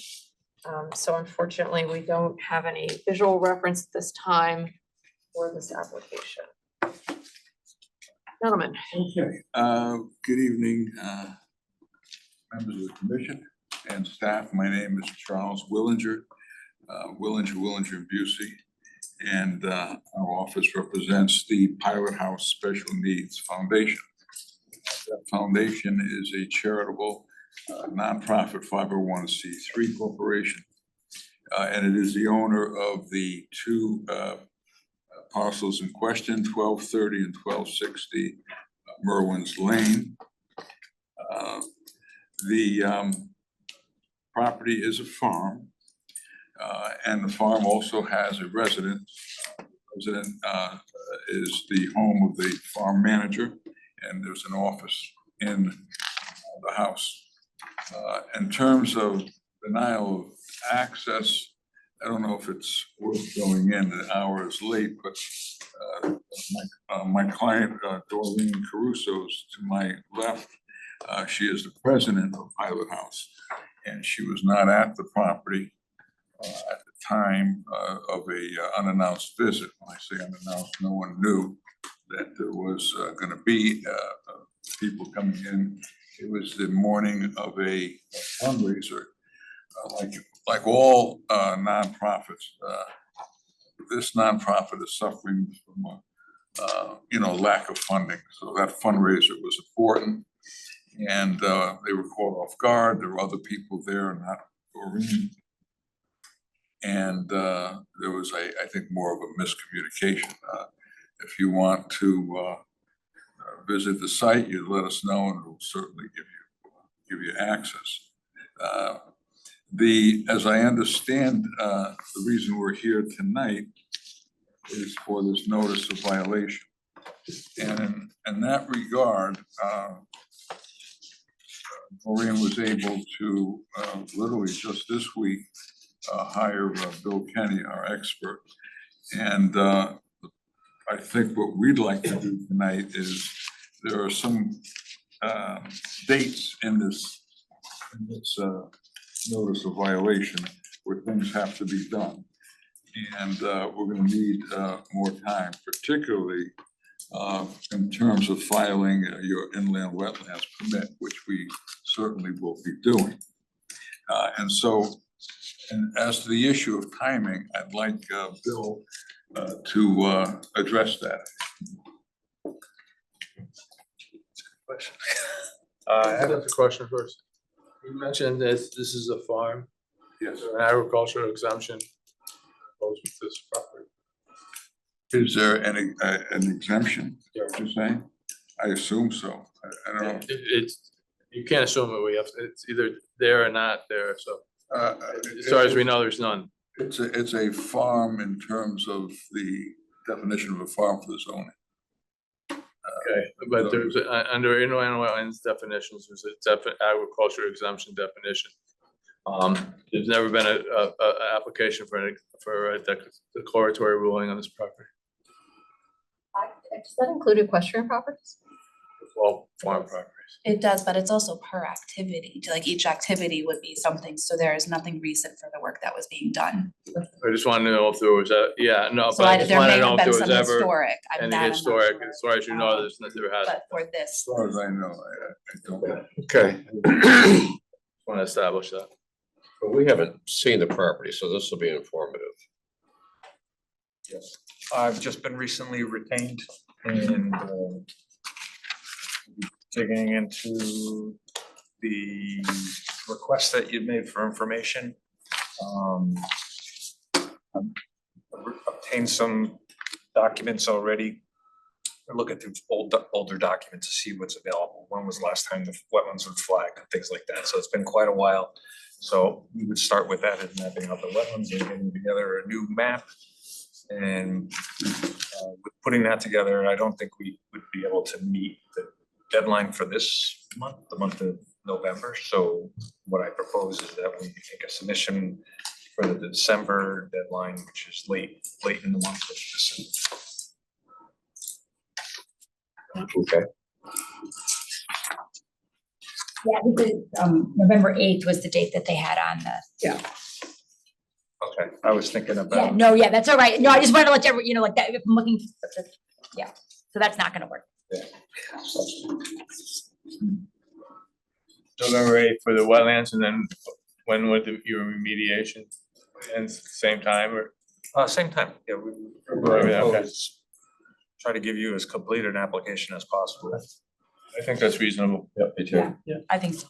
Can we ask staff just to give us a brief refresher on what the violation is?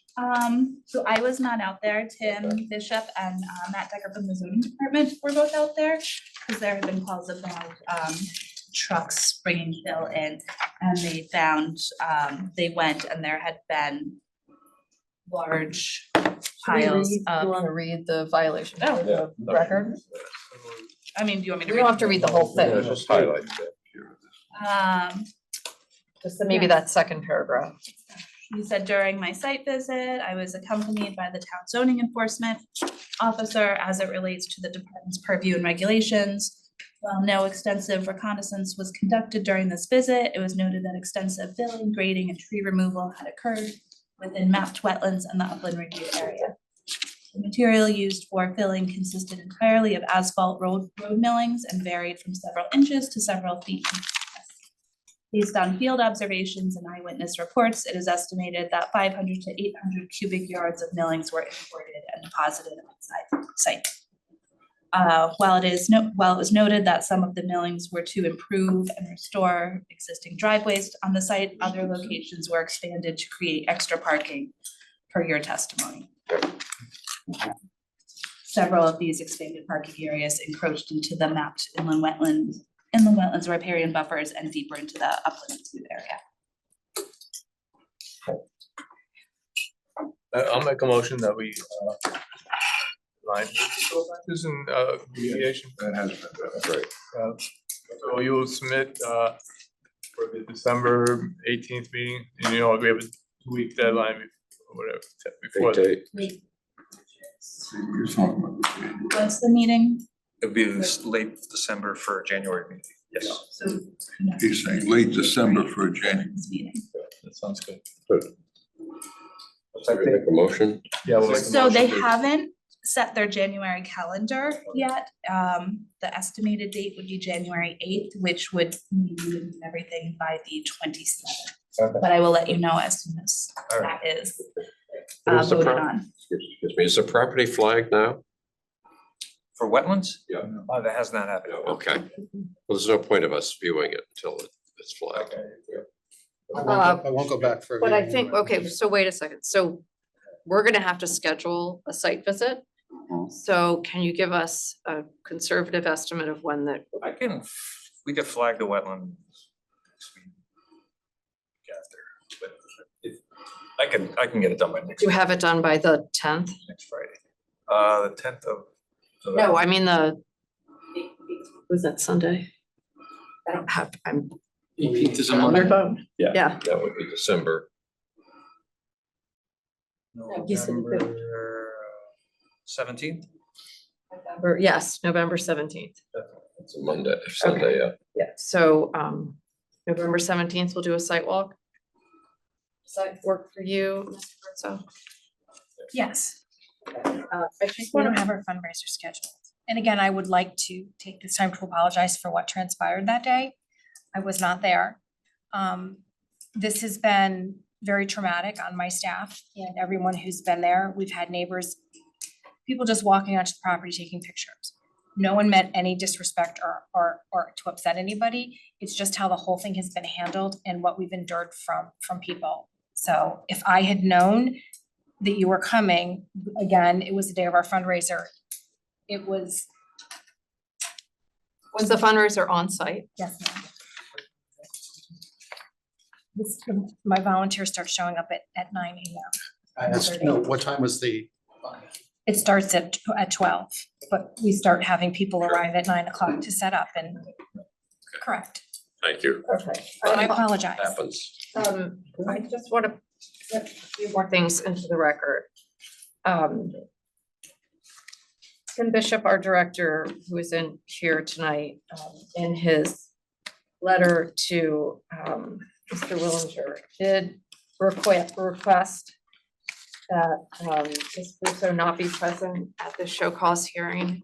Just wanted to put that into the record. And I also wanted to say that this is necessarily relevant, but I understand that your organization has gone through some hard times recently.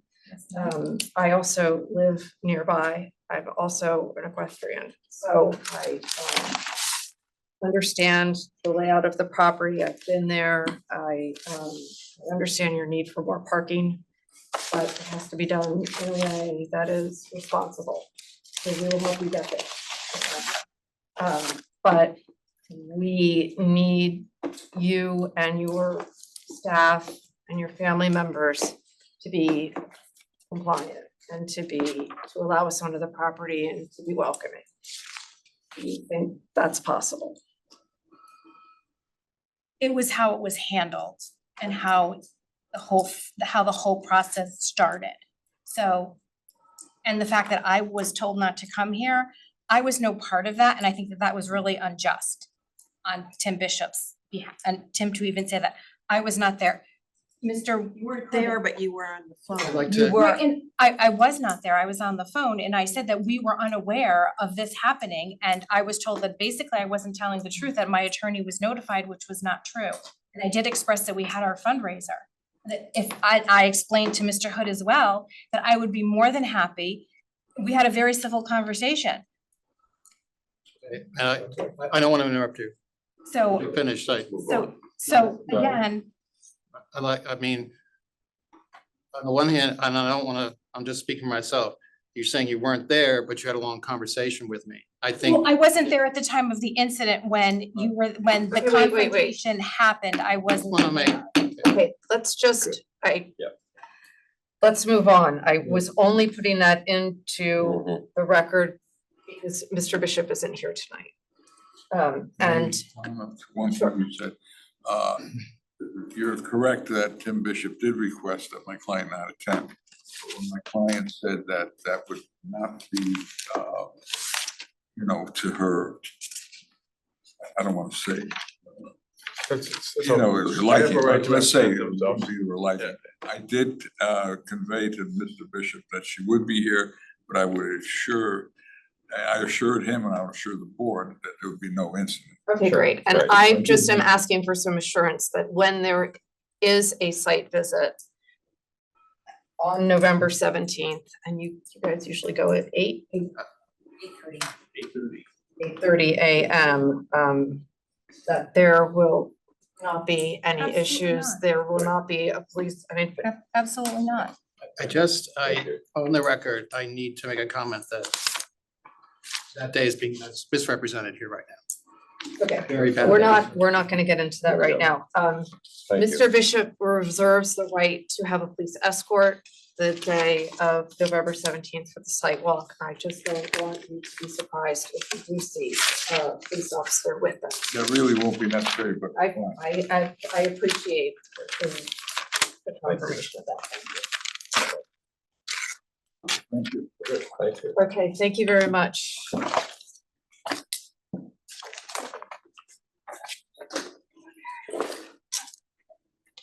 All right, moving on to show cause hearing, Lynn Jing, 236 Woodside Circle, map 31, lot 199, property under new ownership as of 8/29/24, issuing corrective action order to new property owners for historic significant activities in a regulated area without a permit. Good evening. Good evening. Come sit, state your name and your Yes. address, and if you have exhibits, you can pass them out. I am gonna pass out the exhibits and then I will sit, and I apologize. If you could just state your name and your Sure, address. my name is Nick Cuoco. I'm a licensed professional engineer, structural engineer. My address is, my company is Cuoco Structural Engineers, and we are located at 161 Kings Highway East in Fairfield, suite number 205. What I am passing out right now is drawings that our office prepared back in 2016-2017 for the prior owner. And I will get into the logic and the reasoning why I am doing that as soon as we are done.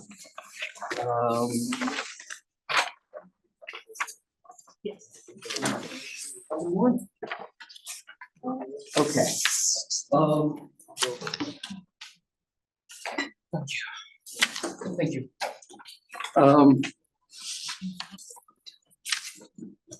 Okay.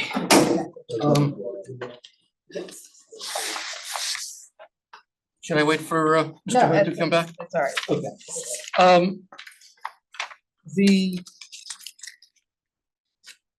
We were became involved with this property in 2016 with the prior owners. This property is, as it's known, is at 236 Woodside Circle. The house, for all due respect to everybody, should have never been built there. That was an error that I believe was done by, according to historical data that we have found, the property was surveyed and approved back in the circa 1980 by conservation. I think that was an error back then that has been dragged on and caused headaches for everybody since then. We were brought in because at the time, the town, and I apologize, I'm gonna give you a little bit of history so that we're all on the same page. At the time, the house was, I believe, in foreclosure. Yes. And if I say anything that's incorrect, please correct me. I don't know the whole story, but yes, there was a period of time, I do know that. For point of clarification, we're here tonight basically just to reaffirm that there's notice of violation. Yes. And whether this agency is gonna uphold the previous notice of Yes. violation from 2000. After that, you guys would come back with an application to remove it. Well, there's a reasoning why I'm giving you this history. And if you, Just so we're all clear. yes, no, I totally understand We're your not your gonna point. resolve the violation No. tonight, we're just gonna. I'm giving you the history as to where we are and what the violation is. And then, based on that, asking for what we're gonna ask at that point. The house was in foreclosure, I believe, and the prior administrator or director of conservation was in negotiations with the bank to purchase the property. At that time, our prior client goes in with the cash bid and buys the property from the bank, not realizing and not doing any due diligence, as far as I know, that there was a notice of violation. It soon became evident afterwards. We brought in conservation to discuss the issues, and what we found was, according at the time, the flood FEMA map was basically at the corner of the property. And if you look at the flood map change viewer here, the one on top is taken from the current FEMA map of 2010. And you can see the house is shown with the little dot in the middle. And if you look at the flood map line, it's basically hits the corner of the house. Which is a problem. At that time, we spoke with the prior commissioner and had the surveyors on board. We went back into historical data and agreed to push that line to the 1998 water line. And if you look at the structural drawings, SP1, you'll see on there. You're talking about the FEMA line? No, well, the FEMA line is basically at the corner of the house. What we had just, and I don't want to put names out there, but I'll say it. At the time, Brian Carey was the chairman. Okay, we all know this. The chairman was the director. Director, I'm sorry. We had a lengthy conversation with Brian on site. As a matter of fact, he and I were discussing this outside, and he remembers the fact very, very well. We had a lengthy conversation with him on site and Annette Jackson at the time, and we all agreed that we would push that line. Which line? The FEMA line. You can't touch the FEMA line. We agreed at that meeting on site that because of its location, we were going to go back to a prior line. I don't think you. Only FEMA can change FEMA lines. That's not the point. It is a point. No, it's not. Just let them finish. Let's let him. That's not the point. Okay. The point was that at our conversation, The line of reference. the line of reference Changing. was changing. We all agreed to that. Our drawings were based on that, and we brought it back to the 1998 floodway data line that was provided by historical data from other surveys. And which survey is Prior that? datum. I'm sorry? That would be the prior datum. That was prior Way to data. change the FEMA lines to do a firm. I understand that, No, I Mr. understand. Fink. He's I just understand looking at the that. line of reference. I'm giving you the history as to I what, just wanna go make sure it's clear for the record because. we're gonna get there. Nobody in this room or at our table can change a FEMA line. Okay, I understand that. continue, please. So based on our field conversations, referencing the historical data, it was agreed upon by conservation, director and staff, that we would relocate that line. We generated these documents. We were supposed to be on the agenda for the July 5th meeting in 2017. We got basically like July 1st, a 10-page in-house review with all different comments, including the comment that the FEMA line could not be moved, which we were not able to address at that point. We pulled the plans and left it there. There was some discussion of going further with getting a letter of map revisions and so forth to move that. That never went through. I was no longer involved with the project. The notice of violation that was already in place, that's been in place, I believe, since 2000. You believe, yes, right? Yeah. Okay. Okay, Yeah, continued. Continue. Mr. Petruzzi, who was the owner at this point, recently died. His estate sold the property to my clients. And they contacted me because they were given a set of drawings that we did in 2017. So just wait, I don't mean to interrupt you, but I just want to make sure I understand this. So the previous property owner who sold the property to your clients was the same property owner that withdrew their plans in 2017? Yes. Thank you for that question. Yes, same person. He recently died. Okay. His estate sold the property to my clients. Okay. Okay. Okay. In the transpiration of selling the property, they kind of misrepresented the fact that there was a notice of violation and what needed to be done. Our clients were told that these plans that we generated back in 2017 were approved and were able to be built by. Yeah, we got the information that because they do not have fund to do this project, and then, they give us this. And we think, we want to spend the money to follow the rule, everything. When we bought it, I remember that I came here with that realtor to talk with them and said, okay, we know there is the violation and we will do something. We want to do something to prove it. So when you bought the property, did you know that there was a violation? I know the violation and I got this, I thought, what they said, just follow this to do everything. And we even know the, cost is big, but we still think, okay, we will do. That's why we contacted Nick. Great, you did the right thing. But for tonight, you're aware of the violation, you agree to that, you're gonna come back with an application and we're gonna address this, right? Right. Yes, but there's a reasoning why we're here to discuss this. Okay. The current FEMA line is basically in the corner of their house. Yeah. It's impractical. The house, but you mean the house, not just the No, property. it's The house. Yeah. If you look at this map, and I'm gonna. I am soaking this up, it's good.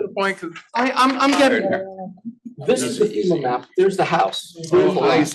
I was regarding the, No, gotcha. okay, there's the map. Thank you. Okay, in my conversations to find out about all of what's going on, I met with Emmeline Yes. a couple of weeks ago, and she informed me that there's in progress with FEMA, a letter or a revised map that will be going into effect sometime next year. In reviewing that line, that revised line is very similar, and that's actually the second page on this attachment, is very similar to the line that we had originally established in that site visit with Brian, going back to the 1998 line. I don't know if it's exactly in the same spot. It's close.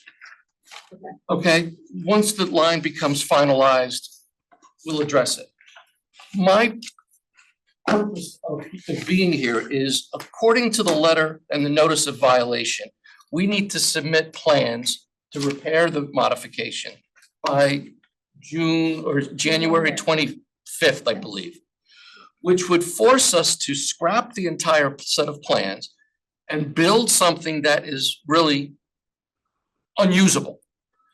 It also puts a significant structural stability issue on the house, because we would have to excavate up to the house and undermine the house to build the wall.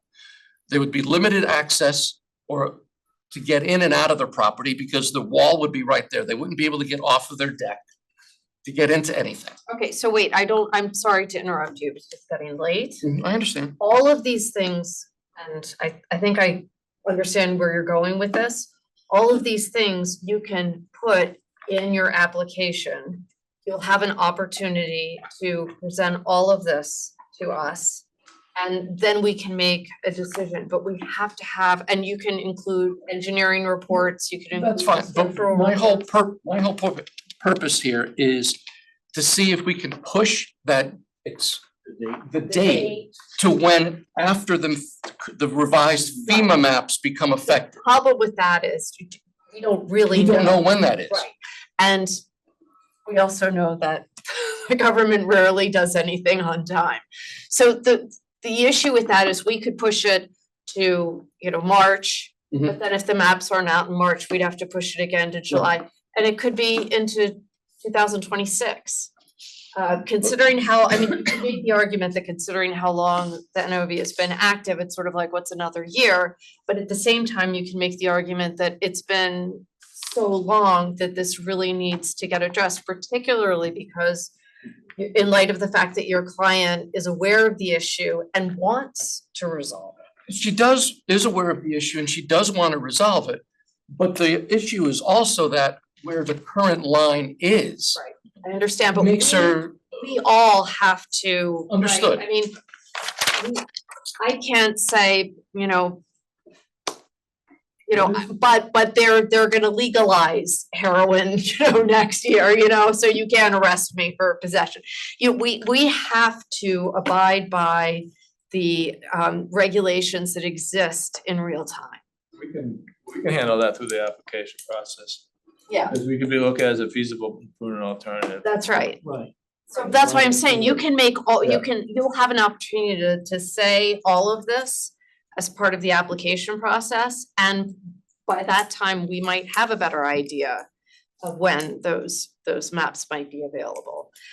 Or maybe we take that into consideration when we review your We application. really hope that you can take the consideration that to have the practical, thought. Yes. That we can solve this problem, not make that water line everything worse. Nobody take the action, and we want to take the action, we want to do it next year, when the water in the right season. So that's why, we really serious hope that you can consider this new one, or like Nick said, back to that earlier line, that we still have the access to our backyard, we still have but we still do a lot of things. Like when I got this, I realized that there is a very strictly, rules like what kind of trees we need to plant there, how many trees.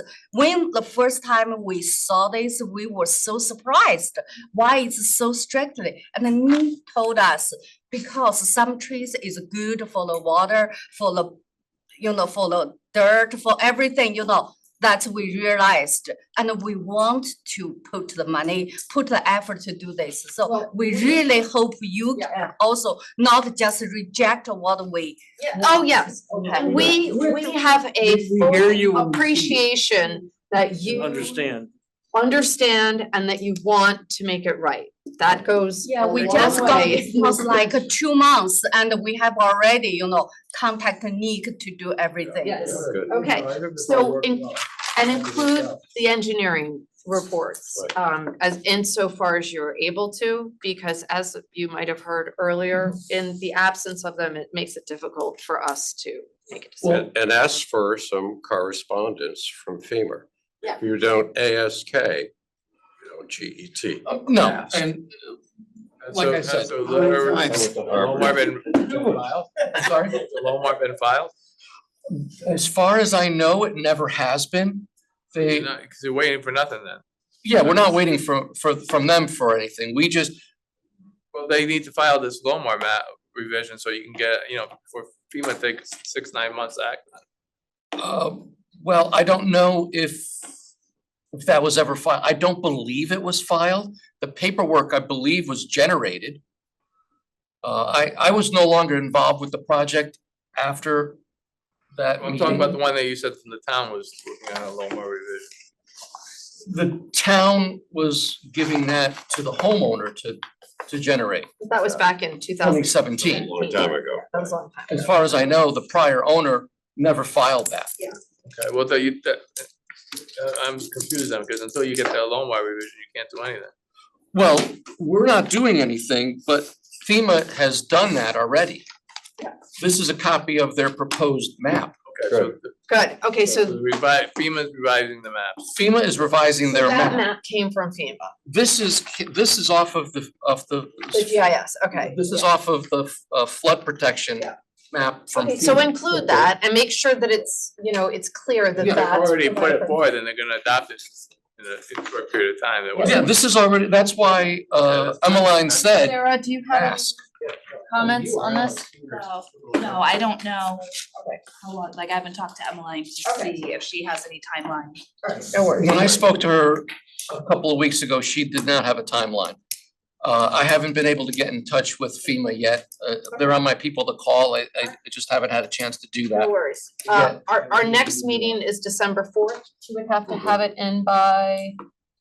I think the notice of violation said it gave them till the end of January. Yes. Yeah, we hope that we can get a little bit more time and, you know.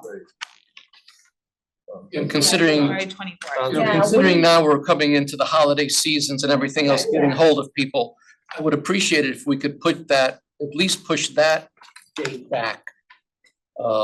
Because When would be a feasible time? What is the next earliest feasible time you think you could have a completed application? well, I need to figure out exactly what it is that we need to do. I mean, if we have to revise our set of drawings to put it to the current FEMA line, that's gonna take me a couple of months to do, which I really don't wanna do. Well, I think you're gonna have to do that and then present a feasible alternative. Why don't you get in touch with FEMA and figure out when these maps are gonna get. That was my Get back to us. thing. Staff can help you think about what should be in the application, but if you presented a plan with the existing FEMA line, and then with this as an exhibit, an alternate plan, taking into consideration that exhibit, then I think that will be enough, along with engineering reports, for us to understand what the options are. Okay. Okay? Great. And thank you for, So, yeah, so what would be a feasible That's the right way to timeline? put it. Yeah. I would say probably end of February. Okay, so we haven't created our schedule yet, but how would we communicate to them when So, the February meeting will be? it's always published online, like it'll be Right. once the calendar is set, it's available through the town clerk. It's always the whatever. what It's month. generally, yeah, unless there's a holiday, it's the first To third. Wednesday of every month. We'll do that next month, right? So what would Should be we have to decided. do to push it forward for them? I think for now, if you want, the notice of violation said January 24th, which would be the last day for submission for a February meeting. If you want to give another month at this point, we can say February 21st or a March 5th. Yeah, let's do that. Let's do that, yeah. You don't need a vote on that, do you? I don't think so. 21st. Okay. And I think if you just stay in contact and there's problems, then we can work on it Yeah, at the time. Okay, all right, so that's just an administrative, okay, great. Good. Okay. Thank you. Wonderful, thank Good you luck. so much for Well coming. done. And thank you for being conscientious. You know, we don't want to, you know, to be a kind of person that people to put that there 20 years, you know. Nick is very nice, you know, because our the other agent, everything didn't explain why do that. Nick came there to explain to me why it need to do this. Good. But you know, also, we really hope that we still have some privacy. Yes, yes, of course, of Yeah. course. So I think work out we nicely. can work together. you didn't choose it. Absolutely, 100%. Yeah, thank you. We changed our number. Very nice. We changed our address. My building was supposedly converting to apartments. We had an office on I Katona. was gonna say Katona by the McDonald's. McDonald's, we were there for almost 18 years and the building was converting to apartments, so we had to move. Thank you. Nice to meet you. Nice to meet you. Take care. Thank you. Okay, 3, continued Grasso 30 Laurelbrook Lane, maps 171, lot 1A, notice of violation issued to property owners for conducting a significant activity in a regulated area and conservation easement without a permit. This one we're waiting for their surveyor to give us the plan that they have. Great. We have to uphold the violation. That one does not have they have not started a show cause on that yet. He hasn't done a corrective action order. It's still under the notice of violation. But we don't want it. Right. Slip. We want to keep it on that. All right, great. 9, staff report. Reports from the Conservation Department. Go through those, Sarah? Sure. So we had 10 of the CWC permit applications received, 3 notice violations issued, and 6 of the CWC bond released. Lovely. Sidewalks for November. So November 17th, 8:30 a.m. Late, and now I can't remember which property that was. Oh, that was for the Merwin's Lane property. I can talk to Tim. Yeah, do you? I don't Well, know. that's- The work has started. Okay. The M&T Bank one? Yes. All right, so why don't we do Pilot House first?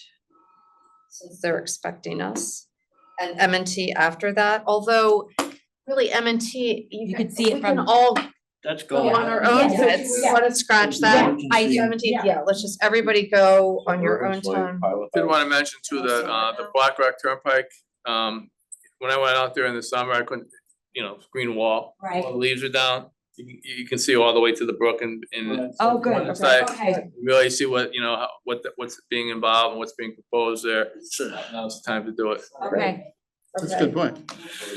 that's great. I fell down that hill. I know that. It's the same. You slid down. How is everybody feeling about needing a police escort to Pilot House? Just for the record, I will not be attending that one. I don't think we So need I'm it. not gonna. I don't think you need it. I don't think we, I don't think it's I don't think we need it. I think it sends kind of a, if there was a. I think it would Otherwise, present a it bad just, image. yeah, it myself. I sends a agree. bad. I just, Tim had put that in his Yeah. letter to the attorney, so I just. I would suggest that the bad image is well earned. I What's that? think what went on tonight was inexcusable, and I don't, Regarding I'm not what, gonna go, but I think the police escort would have been a good idea. I don't think you need it, but I don't think I would be concerned about the appearance. wasn't excusable tonight? Well, I don't know that it's, that just was not presented truthfully. Oh, okay. By Ms. Caruso. Right. So, Okay, Well, but the attorney Yeah. gave us his reassurance that it won't be a problem and Ms. Okay. Caruso wouldn't commit to that idea. So in Sounds terms like of it's those, gonna be okay. in terms of the site, well, I don't know if you wanna discuss that now, but, We've had a couple of nights. the law is on that, applications are much different than violations. Applications, when somebody files an application, they have to sign a form that says, gives us permission and Yeah. access to the property. Yep. So I firmly believe, and I don't know how we handle it now, that we should definitely contact anybody's Okay, so any property owner. This gets us to X, or to 10, which is other commission site walk noticing. The question is whether or not we should notice, if we have to notice further the property owners. I have been on this commission, I don't even know how many years at this point, and I know that on Sundays, I can't ever make it, but in the past, when we've been there as a group, or when I go there by myself, I always knock on the door, and make whoever's home aware of why I'm there. That's one option. Another option is we can have staff notify them ahead of time and get their consent. Or we can just go about our business and do it the way that we've always done it, which is that if they are putting forth an application, they know to expect us. And if it's notice of violation, you're in violation. We are the regulatory body. Yeah, but So we violation, can't, but we can't step on the property because we don't have a warrant. yes, that's absolutely true. Janet Brooke was very clear, we Very- cannot send a grown-up, we can't, if you cannot enter the property on an NOV unless you have, and she said, if you feel that strongly, then you need to get a warrant. Okay. Okay. That's So I do think- there's a case out there, and I sent it out to you, but that's absolutely the case. Here's the problem. Even Tim or Sarah Okay, can't go on the. but here's the problem. If we try to get consent, that could take 10 phone calls and they don't call us back and, right? My only thought was, 10 months. if we could say, like, the notice of violation, there is some sort of phone call from staff, we have the name of the person we spoke to. Say, for instance, let's say Stacy, I don't remember what this woman's name was. And then we come and say, our staff spoke to Stacy, like knock on the door, our staff, then they can take it up with Stacy. But if someone's sitting there saying, I know nothing of this, I don't even know who to tell them who got the notification. It could be a renter, like, I don't know if you're the property, I don't know who I'm speaking to. So I do think. I feel that for violations, we should wait till they file the application and then we have the permission. That's what I feel about violations. Okay. Or have something in writing, the words go Or, away. yeah. You need a piece of paper, text. Okay, but then email. how do we, I mean, Sarah, when you guys, when you find out about a violation, how do you get onto the property to confirm it? Sometimes depending on where it is, if we can see it from Yeah, if you can't the. see it from the road. From the road, we just do it that way. There have been, or if someone is actively doing something, we've gone to speak to somebody. And just, say why we're there. So in the case of the pilot house, could you see it from the road? Yes, they were able I to see drove that by from there, the I can road. see it. But I will say that Janet Brooks at Kakiewicz last year gave an example of, there was a known violation, it was from an aerial view from an airplane. It is not admissible because you have to, you have to have a warrant, like, if it was an aerial photo that was taken from a satellite map or something like that. But We found violations just using the GIS. exactly. So in the case of that, she said, if you know there's a violation and you saw it on that, that would be probable cause, then get a warrant. But she said, right, so just saying that it is law, it's complicated. So can anyone think of a reason why we would need to do a site visit before an application? Only if they contest the NOV. Right, but if they contest the NOV, then. And then we could ask them when they're Right, sitting here. exactly, And if they say no, then, we can get a warrant. So I think that's a solution. Yeah, I definitely think, I think you're putting us at risk to go on a violator's property about we're in the wrong. Okay. We should do it. While we're at it, Peter very, very nicely a few years ago made name tags. And I've always thought walking through somebody's yard at 8:30 in the morning without IDing or something. But I really. So the name tags that we have, no matter how you can do it, always gives you a little more credibility. Well, and we have our cards. Wasn't there a dash? We have our cards now.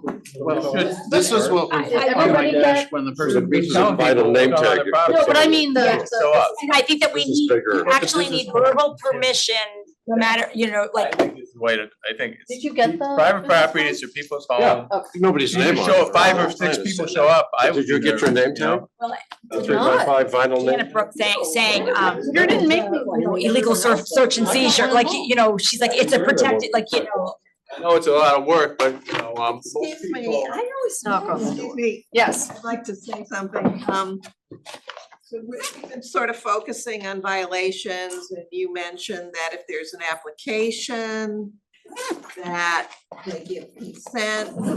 I've noticed, with being the newest person here, I started to realize that even with the applications, a lot of people didn't know we were coming, didn't know who we were, were startled or alarmed possibly.